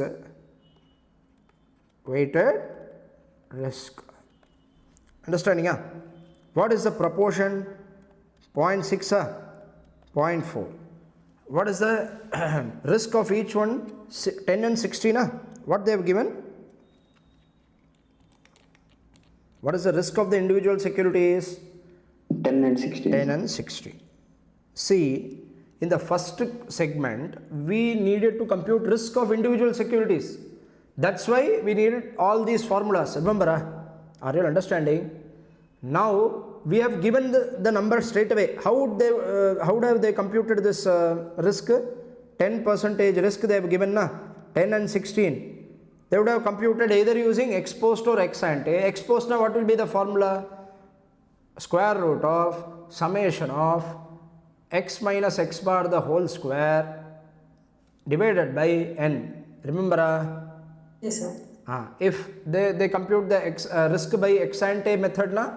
Square root of, okay, summation of p into x minus x bar the whole square divided by n, na? No. No. Like that. Okay. Now we computed like that. They have given ready-made risk. Then we need to compute risk. They have given it. Individual security risk they have already given. Correct? Now what is the weight? 0.6. So portfolio consists of these two securities. What will be the risk of the portfolio? Weighted average risk of the individual securities. Upper individual securities, what is the weight of individual securities? 10, na? X oda sigma x is how much? 10. Okay, proportion of proportion of x is how much? 0.6. Suppose what is the weighted risk of x? 6. What is the weighted risk of y? 16 into 0.4. How much is that? 16 into 0.4. How much is that? 6.4. What is the total? This is total, na? This is the weighted average risk, 6.6, 12.4. This is the weighted average risk of the portfolio. This is wrong. Are you understanding? Okay, see. Return of the portfolio is weighted average return of the individual securities inside the portfolio, yes. But risk of the portfolio is not the weighted average risk of the individual securities inside the portfolio. This you need to understand first. Clear? Okay. Risk of the portfolio, if we compute like this, na, okay, we don't need to, the chapter over, pa. We don't need to discuss anything. No Sharpe, no Markowitz, no arbitrage pricing theory, nothing will be discussed. Because the chapter finished, portfolio risk only we need to compute, na. This is not so easy. Okay, this is not so straightforward. Why? I will tell you. Okay. See here. I will first, what we will do, we will use the formula and solve the question, okay, then we will come back to the discussion. Are you understanding? What is the risk of the portfolio? Risk, sigma is denoted by risk, sigma p na portfolio risk, okay, portfolio is risk, is nothing but square root of, okay, here x and y na, so what we do, weight of x into sigma x, okay, weight of x square sigma x square plus weight of y sigma y square, okay, plus 2 into weight x weight y sigma x sigma y into correlation of x and y. Are you all understanding? This is the portfolio risk formula. Okay, what is this? How it is arrived? What is this? How you should use this? How you should interpret all these things? We are going to discuss now. Computation, only computation. I am focusing, applying the formula and finishing the solution. Next stage we will start discussing all the intricacies in this method. See here. Portfolio return. Shall we proceed? See. Now we need to compute portfolio risk. What is portfolio risk? Portfolio risk is nothing but, okay, square root of, now you tell me, okay, you should repeat, weight 1 square x square sigma x square. What is weight 1 na? Weight of x. Weight 1 na? Nothing but weight of x. Okay, weight x square sigma x square plus weight 2 na? Weight y square sigma y square plus 2 into w1 w2 into sigma x sigma y into r into x and y, correlation of x and y. Are you understanding? Now just applying the formula and finishing the question, then we will come back and discuss. Okay, how to apply the formula? Square root of 0.6. What is the weight 1? 0.6 square into 10 square. Okay, what is 10? Sigma of x. Then plus 0.4 square into 16 square plus 2 into 0.6 into 0.4 into 10 into 16 into 0.5. Are you understanding the question? They have given correlation of 0.5. Have you noticed that? Yes, sir. Correlation of the securities written is 0.5 they have given. The R into X, Y that is given as correlation X and Y. Okay. See here. How much you are getting? 10.74. Okay. With this we have finished the solution. That is not an issue. Okay. You need time to copy. Quickly copy this. I will start discussing this. See here. Risk alone is pending. Now return you have finished copying. Quickly copy the risk alone. We will start discussing thereafter. Thereafter I only will talk. You should observe.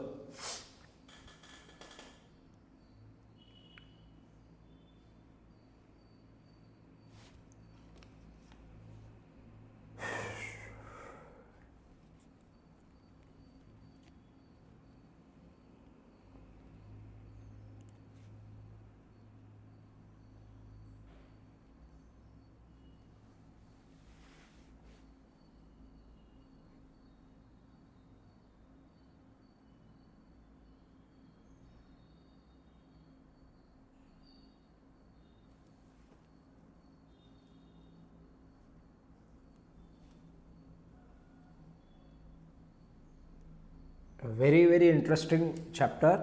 Okay, if you understand the core of the chapter, it will be very interesting. you should not be allergic to statistics. That is what my request would be. And if you understand this logically, it is a very, very interesting chapter. Profound chapter, I should say. Because if you notice in CFA level 1 and level 2, they have 10 subjects. Level 3, portfolio management is a core area.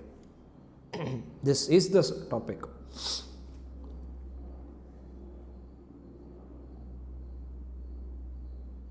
Finished?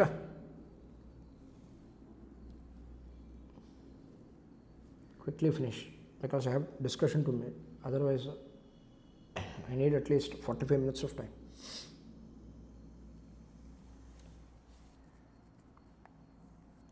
Done for me, sir. Done. Okay. Kunal? Yes, sir. Okay. See. Now I'll explain how to remember the formula, just a brief thing. Okay, then we will move on to the conceptual discussion. See, very simple. This is something, I will not say it is exactly same as the a plus b the whole square formula. Do you remember? Okay, a square plus b square plus 2 into a into b, correct? 2ab. This is what we know about from the basic mathematics, na? Like this, like that only. This formula you should remember like that. Okay, the weight is only added. So w1 wx sigma square is there, na? This w you can consider as both, na? You can consider it together and think it as a and b. Could the a square plus b square plus 2 into. Only addition is that this correlation of x and y. Right? Baki same. Are you understanding? It is something similar to a plus b the whole square formula. School days you are studying the same formula, na? You can easily remember, keeping in mind the you can correlate this, right? Now the important discussion is, see, I told you that risk of the portfolio. Okay, the main discussion starts. Okay, see, I told you the risk of the portfolio is not the weighted average risk of the individual securities inside the portfolio. Why I said so? Because, see, the portfolio risk, from this, from this big formula, we can understand that portfolio risk, okay, this is portfolio risk, is influenced by 3 factors. One is that, okay, the risk of individual securities. I don't deny that risk of the individual security will affect my portfolio risk. Yes, it is very obvious. Risk of the individual securities, correct? Okay, risk of individual securities, the sigma x and sigma y, I don't deny the fact that those 2 things will affect the portfolio risk. It is absolutely correct. But not only that, apart from that, okay, there is proportion, na? You are putting some amount, okay, of money into x and some amount of money into y. The proportion of the amount invested in individual securities will also affect the portfolio risk. Understood? See here in the formula, if you notice, there is sigma x. I don't want to sort of, scrub it. See here, you have highlighter use pandra. You have sigma here. Can you see here? Okay, you have sigma here. You have sigma here. Are you all understanding? Which means the risk of individual security will affect the portfolio risk. Obvious. Next to come to the weight of the security or the proportion of securities. Proportion of the securities inside the portfolio. Okay, inside the portfolio. So, what is the proportion of the securities inside the portfolio? If you carefully observe, you have the weight. That is also an influencing factor. Are you all understanding? Weight x, weight y, how it is influences. If you notice the formula, it's all about risk of individual security on one hand, proportion of the securities also is there. But apart from that, there is important thing, okay, which is the correlation or the co-movement of the securities. Co-movement of the securities, okay, that is also important, which can affect the portfolio's risk. I'll tell you why. Okay, very simple part. always if you see in market terms, I'll tell you what will happen in the general market. When the economy is perfecting well and good, okay, when the economy is exceedingly doing well, the equity markets will always perform well. Okay, what I mean by equity markets, na, business will always flourish, correct? The earnings of the business will increase, the price to earnings ratio will increase. The market price, market capitalization of the all companies, the market share prices will go up like anything. If economy, see, I told you the equity markets are nifty index, these are nothing but barometer of the economy. Understood? If the underlying economy is perfecting well, the nifty index, this is called as equity index. This is called as market. Market we will discuss later in equity chapters, portfolio management chapter. I told you at that time, I told you, remember, okay, when I told you RM, beta into RM minus RF, na, return of the market. Okay, so market, now what do you mean by market? The indices, which you mean the index and Sensex, Nifty, all these things are there, na? Okay, which represent the top companies of the India. This is the barometer of our economy. If these companies are performing well, which means India overall, okay, the country is performing well, country's economic situation is very good. Okay, right. See, now the issue is that when you invest in some company, say X or Y, okay, when you invest in one company, say I am investing in, when I wanted to come back to the discussion, when the economy is performing exceedingly well, what will happen? The equity markets go up, correct? Up you have a portfolio consisting of shares, debentures and gold, etc. Correct? You may have, na? I told you, na? Right? So if in case economic condition is good and equities are performing well, right, the share price will appreciate and your portfolio will be looking good. But when the economic condition is not as good, okay, during the downturn economic situation, at that time what will happen? Equity markets will crash, and share prices will come down. Okay, what will happen? It will have a very big impact in your portfolio. But if you have gold in the portfolio, which means gold is also an asset, na? Have you all seen sovereign gold bonds? There are various, nowadays there are various instruments. You don't need to physically buy gold and keep in your locker. Yeah, are you understanding? Investing gold na, okay, gold index la irukku, gold bees. I don't know how many of you are aware with that, but there are index, okay, gold index la irukku. Like that you can index funds, gold based index funds you can invest, or you can buy the sovereign gold bonds which are issued by the government of India. You can buy that, or after issuing the listed bonds also you can buy. Ideally gold hold, what I mean by holding the gold in our portfolio is not that you need to buy physical gold, understand? So this you need to understand. If you hold the gold in your bond, now what is happening? Always in the market is considered that gold is a safe asset. Safe assets, now during the economic downturn, during recession or anything in adverse scenario, gold prices will move up like anything. Okay, this will happen. Otherwise, the gold and equity markets will always, negatively correlated, which means if gold prices go up, which means the situation is not good, that's why gold prices are going up and equity markets will come down. If equity markets is going up, gold market is going down. Generally, I am not saying there will be exception like current market, gold prices is also increasing, equity prices also increasing. No one is understanding what is happening. Are you understanding? Okay, because people are buying gold also, people are buying equities, all this is happening. So both the demand is rising for both these things. Now come back to the discussion. What I mean by correlation. Correlation is the co-movement. Now I told you an example between I told you an example now, okay, equity and gold. What is happening when equity prices go up? Generally, okay, when equity prices go up, gold prices come down or be stable. When equity prices come crashing, gold prices goes up like anything. This is general. Generally what you observe is that there is a relationship between the equity movement, okay, return of the equity markets, return of the market, okay, and gold, okay, return of equity shares and gold. There is a negative correlation effect, okay, there is a negative co-movement.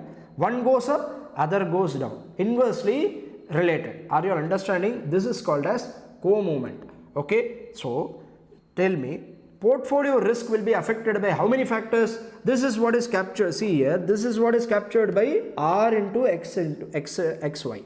RXY is nothing but correlation coefficient, the statistical term for the co-movement of the individual securities which are present in the portfolio. Which means, tell me now to summarize, in the portfolio there are three things which affect the portfolio risk. I am not talking about the risk. Forget about risk. Forget about return. Return is weighted average return of the individual securities. Portfolio return is nothing but weighted average return of the individual securities inside the portfolio. We finished the topic. Now only risk we are discussing. Clear? See, portfolio risk is influenced by three factors. What are the three factors? One is that risk of the individual securities inside the portfolio, then the proportion of those individual securities inside the portfolio, and the third one is the co-movement of those individual securities which you invested in. Are you all understanding? That is very important. To give another perspective, forget about gold and equity. Shares liye, assume you have invested two types of shares. One is that, okay, a very good growth oriented share, an export growth oriented company, okay, an export oriented company which is into exporting goods for, to US and UK, assume, okay, US and UK, like developed markets. And you have another company which is in consumer, which is Britannia Industries or ITC, which is pretty much stable, and the demand will be very much stable because day-to-day activity you are consuming those goods which are produced by those companies. So the demand and it will be stable. So the return from those companies will be very stable company. Now, even during the economic bad turns, even during the economic downturns, it will not affect the return of your return of that security, ITC or return law, it will not affect. This is general. Okay. Now, if we observe carefully, okay, during economic boom when economic is in upturn, when economic situation is very good, during that time growth happens, expansion period growth happens. Okay, businesses rapidly grow. Okay, those times your export oriented company is there, assume all the markets are performing well, US markets is also growing, UK markets is also growing, so exports is going and you are realizing higher, so the profits are going up, all these are happening, so that company will perform well. Now during the downturn, the Britannia or ITC, the consumer based company which are having stable demand will perform well. Are you understanding? The export oriented company might not perform well. In that case, this is negatively correlated. Understanding what I am trying to say? Yes, sir. Which means during the economic situation, during economic boom, the export oriented companies performs better than the local consumer oriented company. Correct? Now, during the economic recession, everywhere recession is there. UK recession, US recession, Inga patala recession. But you need to understand, you need to take tea, biscuit daily, okay, otherwise you cannot survive. So demand for these will not diminish as such. Are you understanding? So these companies will do good during the downturn, which means these are negatively correlated. I observe and I see the co-movement, there is a relationship between these two. When this price is going up, this is coming down or being stable, or that price is some type of relationships. This might be positively correlated, this might be negatively correlated. Okay, I will explain what is happening. So this is what is you mean by correlation. See, very simple. Banking oriented company, I invested in HDFC Bank. Where HDFC Bank, suppose assume theoretically assume that, for example purpose, assume 90% of the loan by the HDFC Bank is given to Adani or some other company. Are you all understanding? Which means I am invested in that company also. And the company mulgi pochuna, okay, if that company falls, understood? The banking company will also collapse. Are you understanding? This is called as positive correlation. Are you understanding? Because there is a strong relationship between the two. Okay, if one performs well, the other will also perform well. If one doesn't perform, the other one will also fall. So that is called as positive movement. Okay, fall na negative nenchukudadu. The relationship between the movement of these two securities, return of these two securities. Are we clear with this? Now let us move on to the next discussion. The correlation solrolla. See here, it is a statistical term, and sorry, one second. See here. There are 5 possibilities here. Correlation is a statistical measure. What it indicates? It indicates, see, the direction and strength of the co-movement. Direction it also indicates the direction, whether it is positively moving or negatively moving. Correct? By positive correlation, it means that the movement is in the same direction. Are you understanding? Okay. If it is negatively correlating, one north ku porudhu, one south ku varudhu. Are you understanding what is happening? This is, so there are two things in the correlation. One is that it shows, okay, in what direction, in which direction it is moving, and it also shows with what strength it is moving together. Okay, the strength of the correlation. See here. Next discussion, we told na strength of the correlation. We can, this correlation, we can, show it in 5 different situations. Carefully observe. The correlation will always be from -1 to +1. Understood? -1 to +1. In the statistical terms, it will be denoted only from -1 to +1. புரியுதா? நடுவுல இருக்கிற எல்லா possibilityயும் we are discussing. Okay, see here.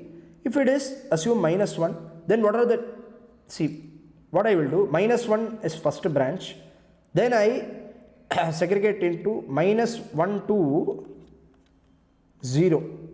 Like this I branch it. Third branch I will put it 0. Okay, 0 correlation.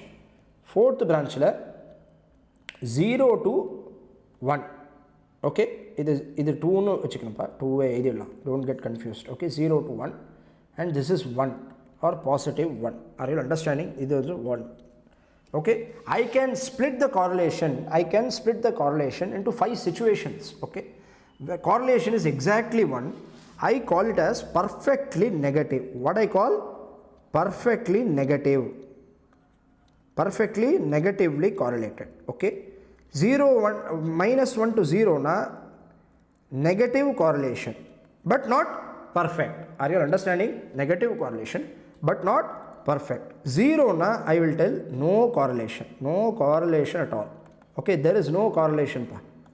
Okay, the fourth situation is 0 to 1. What is that? Positive correlation, but not perfectly positive correlation. +1 la perfect positive correlation. Like that I can divide into these many situations, correlation, for better understanding purpose. See here, what does -1 denote na? Okay, see, idu varaikum negatively correlate. See here, if you carefully observe till here, it is negatively correlated.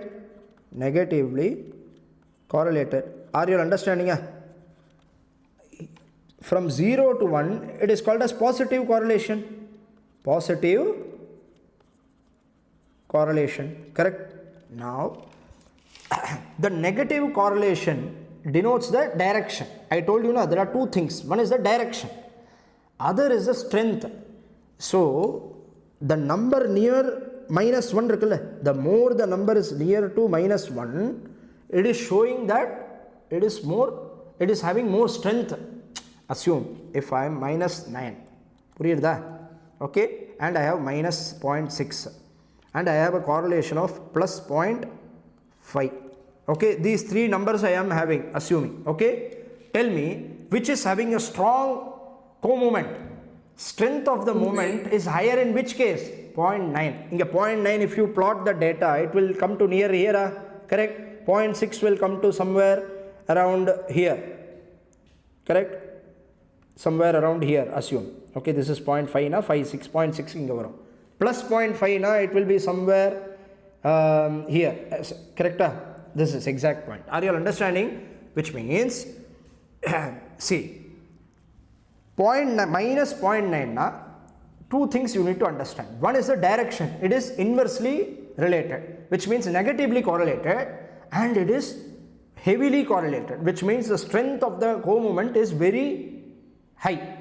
I am not telling, see here, I am not telling that 90% is the exact amount of variation.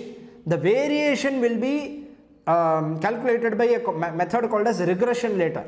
Okay, and the slope we will compute using regression. That you keep it aside. We are not computing regression. But what the 0.9 tells na, the correlation between the between the extreme points, between these two securities so high. Strength of the co-movement is high. It measures the strength of the co-movements. When I tell minus 0.9, between minus 0.9 is the correlation between x and y. What does it mean? It means that first thing, when x moves up, y moves down. This is negative correlation, correct? Yes, but not always. When x moves up, y goes down, but almost most of the time, okay, 90% of the chance that 90% of the time that, okay, almost 90% when x moves up, y moves down. Are you understanding? 10% there is a possibility that, okay, when x moves up, y may be idle or it moves up also. Are you understanding what I am trying to say? Upper strength of the correlation determines with what force it is moving towards the data. Are you understanding? Which is more correlated, no solu. Okay. Now to illustrate this, okay, I will show you. I will plot the graph and will show you briefly. We have 5 situations here. Okay. See here. Graph okay, don't see the perfection of this, just roughly drawing. This is first situation, situation 1. Okay, this is situation 2, x and y. What is happening? Assume, okay, what is this? I will explain just now. Just wait for a minute. I will explain. Y, x. This is x, y. This is x, y. 5 situations are there now. Situation 2, situation 3, situation 4, situation 5. X and y. See, in the third situation, what will happen? You will have zero correlation na.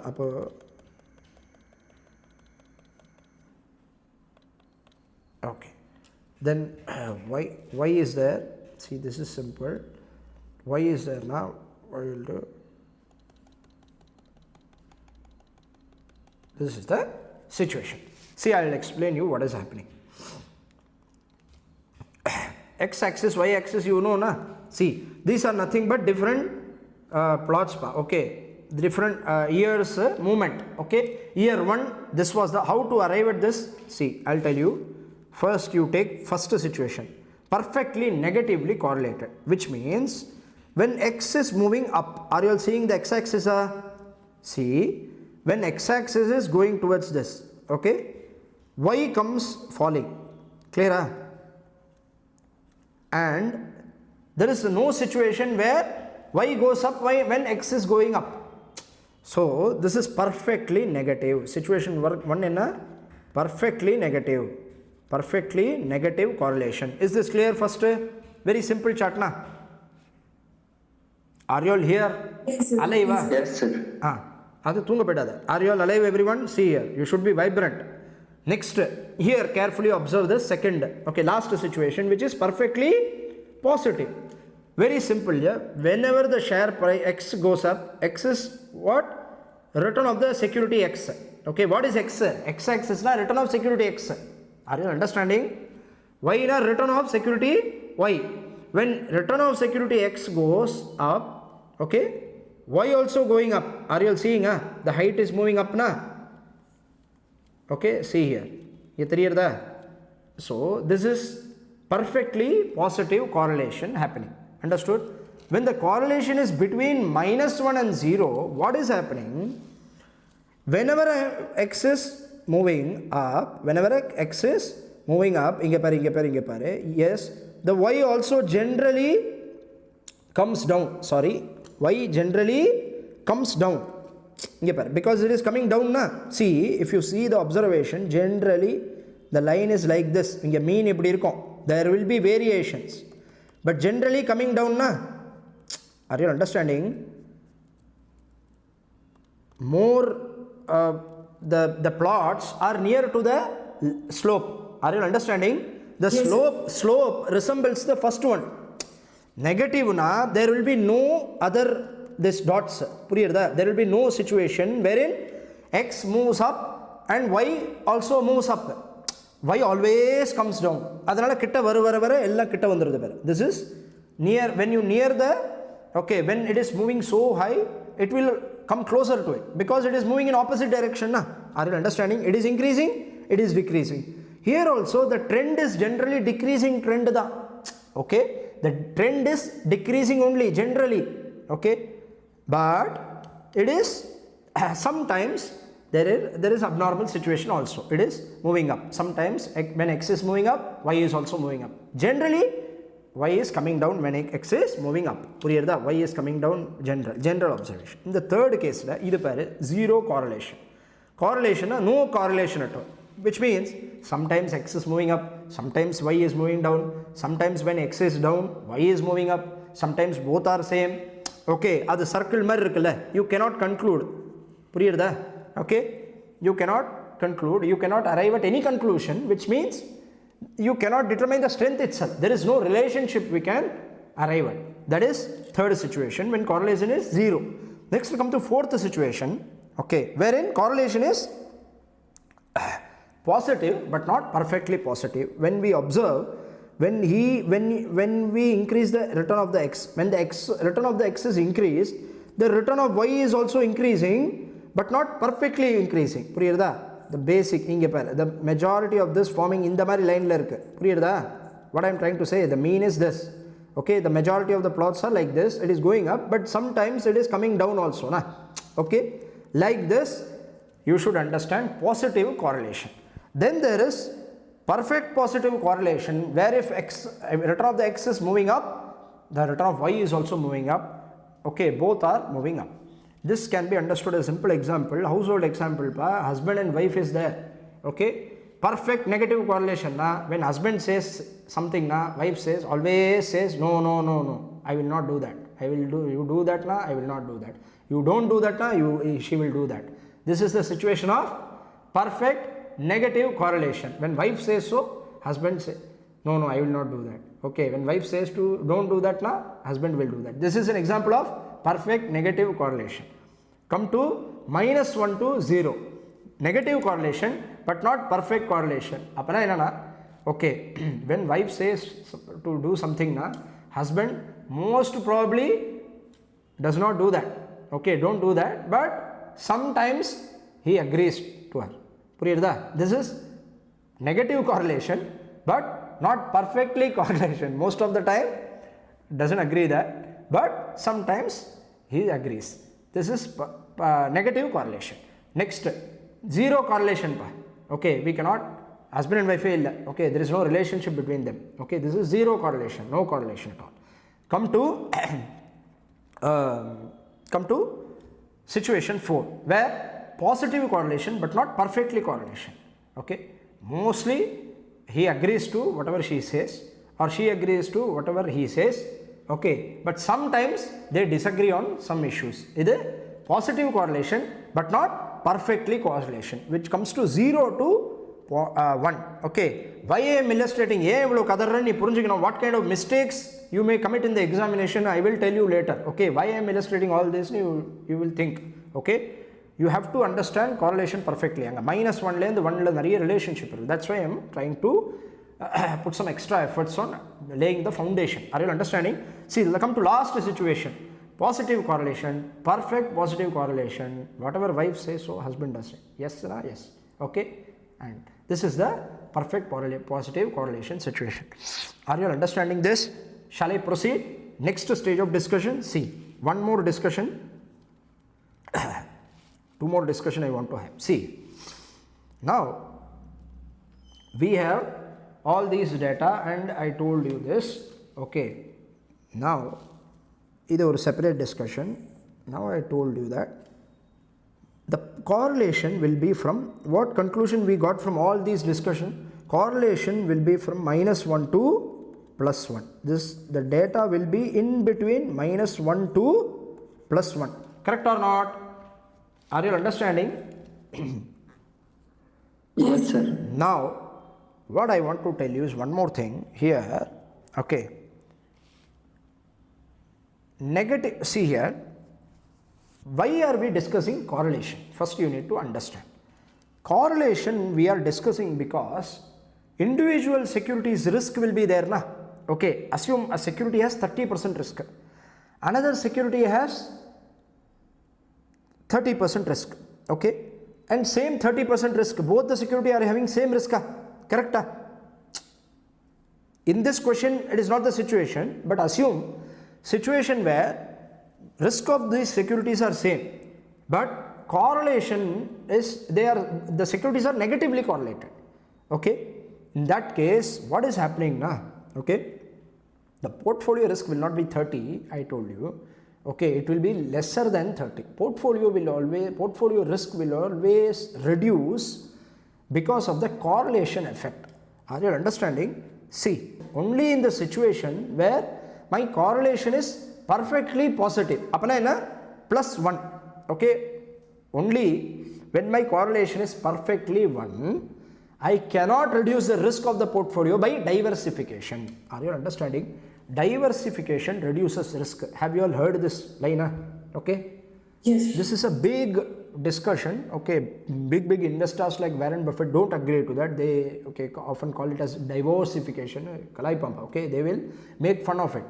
But diversification reduces risk. Diversification, there are theories which got Nobel Prizes also. There are varying opinions about diversifications. I am not going into nitty-gritties of those areas.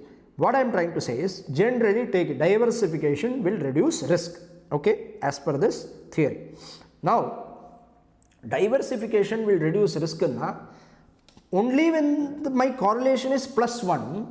I cannot reduce my risk by diversification. Are you understanding? Which means, if my correlation is 1, what will happen na? Individual securities risk will be my portfolio securities. Why na? The R into XY is there na in your formula. It will become 1 na. So it will be useless. It will be irrelevant. Yeah. Are you understanding? In the question R is equal to 0.5 it is given. Okay. If assume R is positive 1 na, inna agum? Perfectly positive na, you cannot reduce risk at all. Are you understanding? Okay. Only when my correlation is perfectly positive, you cannot reduce risk. From -1 to +99, carefully observe what I am telling. -1 to, from here -1 to 0.99, inga 0.99 irka, okay.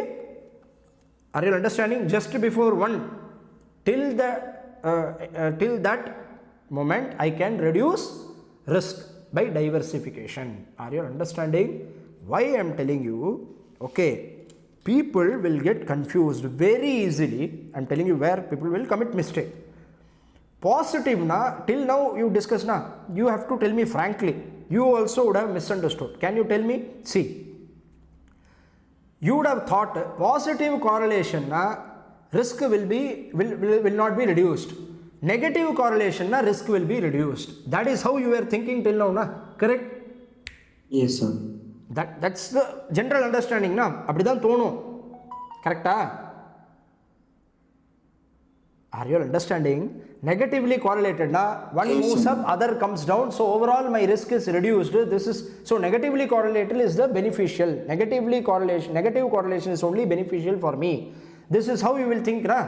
If I buy a security which is growth oriented, I will buy another securities which is defensive, which is consumer oriented. Are you understanding? So general understanding will be negatively correlated only will reduce risk. Positively correlated na, it will increase risk. Like that you should not think.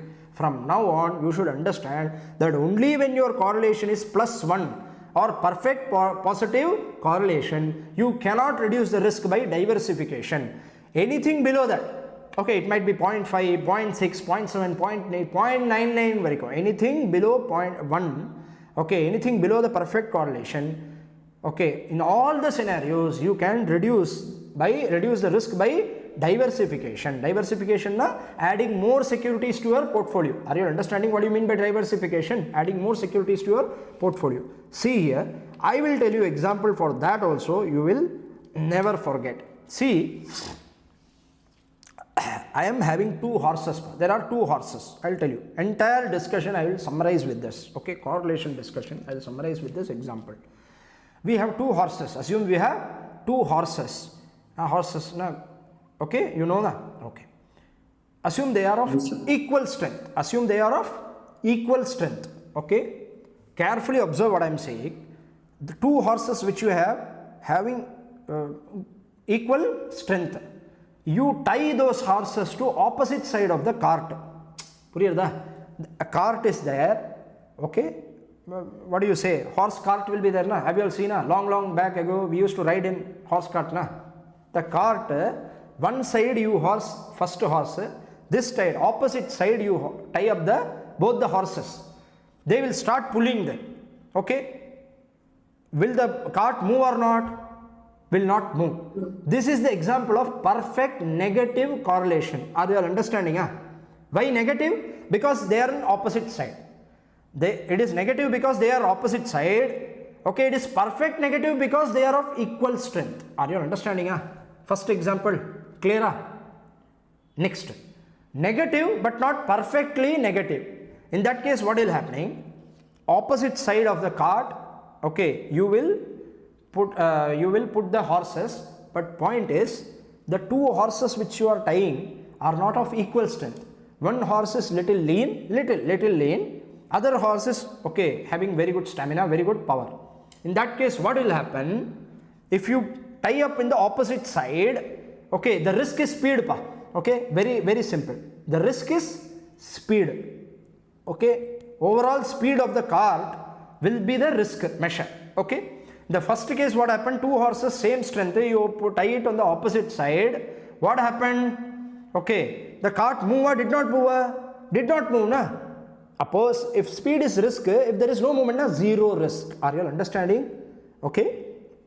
If there is perfect negative correlation, the risk, portfolio risk can be reduced even to zero. Is this clear? Next, come to negative correlation but not perfectly negative. What is the situation? You tie two horses, but the two horses are not equally good, which means one is little unhealthy. Okay, another one is very strong and healthy. Are you understanding? You tie it up on the opposite side. What will happen?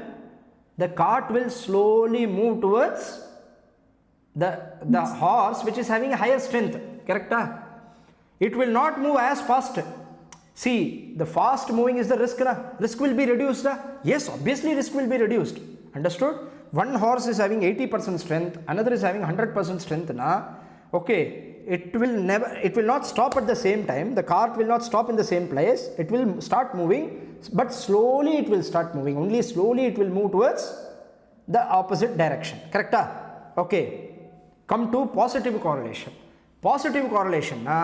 Okay. When you tie up both the horses, which is equally good on the same side. Are you understanding? Same speed it will move. Are you understanding? 60 km per hour, one horse is moving. Now, other horses will also move at 60 km per hour. Now, same speed, both will be moving. Are you understanding? This is too risky. Yes, which sir. means, what do you mean by that? By tying up another horse, you are not reducing speed itself. Yeah, same speed itself is moving. Na? Are you understanding? You are putting two engines. Yes, sir. Engine 1's output is also same. Engine 2 output is also same. Which means the train will move in same speed. So the speed is risk. Risk will be reduced, not reduced? Not reduced. So perfect positive correlation. Risk will never get reduced by diversification. Are you all understanding this example? Now come to very good example, the core of this discussion. Okay. Positive but not perfectly positive. What will happen? I tie up the horse on the opposite direction, same direction? Same direction. Positive correlation, I told you, you should tie up on the same side. Negative, opposite side. Correct? Positive side, I tie up same horses, but only catch is that one horse is weak, another horse is having better strength. Are you understanding? Okay. Now what will happen? The cart will move. Yes, it will move, but it will not move. Okay, with the speed of the powerful horse. Why? Because the powerful horse should pull the cart as well as the weak horse. Are you understanding? Okay, the speed of the cart will get reduced.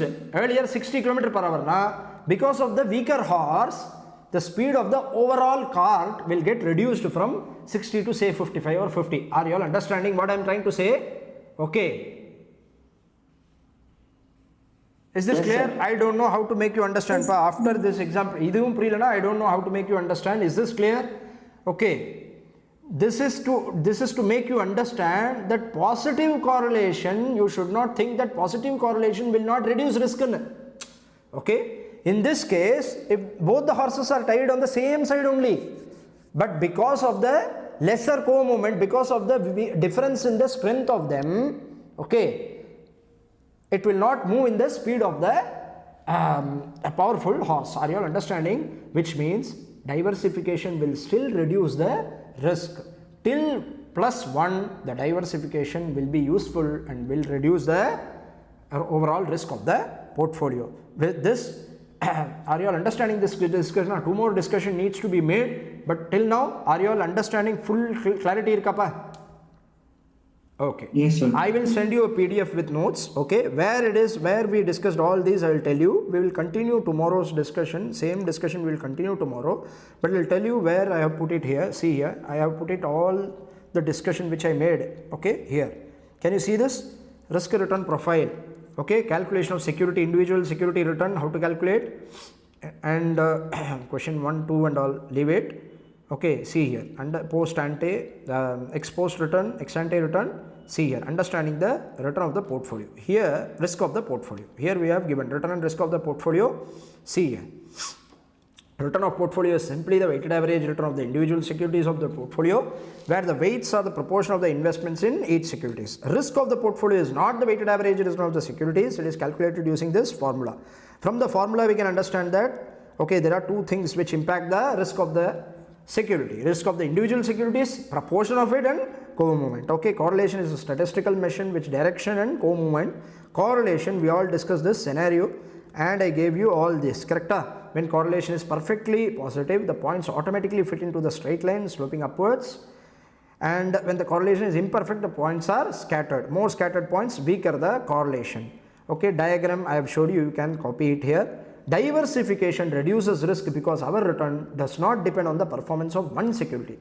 When we construct a portfolio having securities with negative correlation, risk reduction is higher and also can be brought to zero if you use some good proportion. Okay, I will tell which I will tell you later. Next class we will discuss about minimum variance portfolio, wherein when the correlation is perfectly negative, -1, you can reduce the portfolio risk to zero by using some proportion of these individual securities. How to form these we will discuss in the next segment, next class.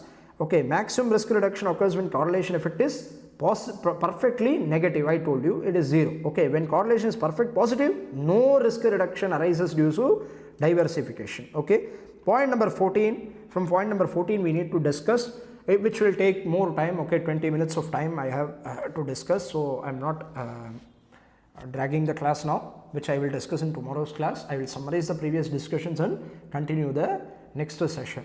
With this, we are closing the session. Are you all understanding this fully? Yes, sir. Can you go home and revise all these things? Okay, when you come to next class, please revise and come, because this has some continuity. The entire chapter is tied together. We cannot segregate one area. Either this topic is something separate from that topic. We cannot say like that. If you have the strong foundation here, entire portfolio management will become very easy. Are you understanding? Okay. Yes. Can you assure me that you will go home and revise? Okay. Yes, sir. Yes, sir. So go home and revise. The notes is given na. Revision of this note is very important. Okay, you should revise 1 or 2 times. In the notes also I have given the diagram, the example, horse also. Try to imagine and try to bring in a certainty to your understanding. Okay, then we shall proceed. Right. So I am closing the session today. Tomorrow, so Friday morning we will have class. Okay. Thank you.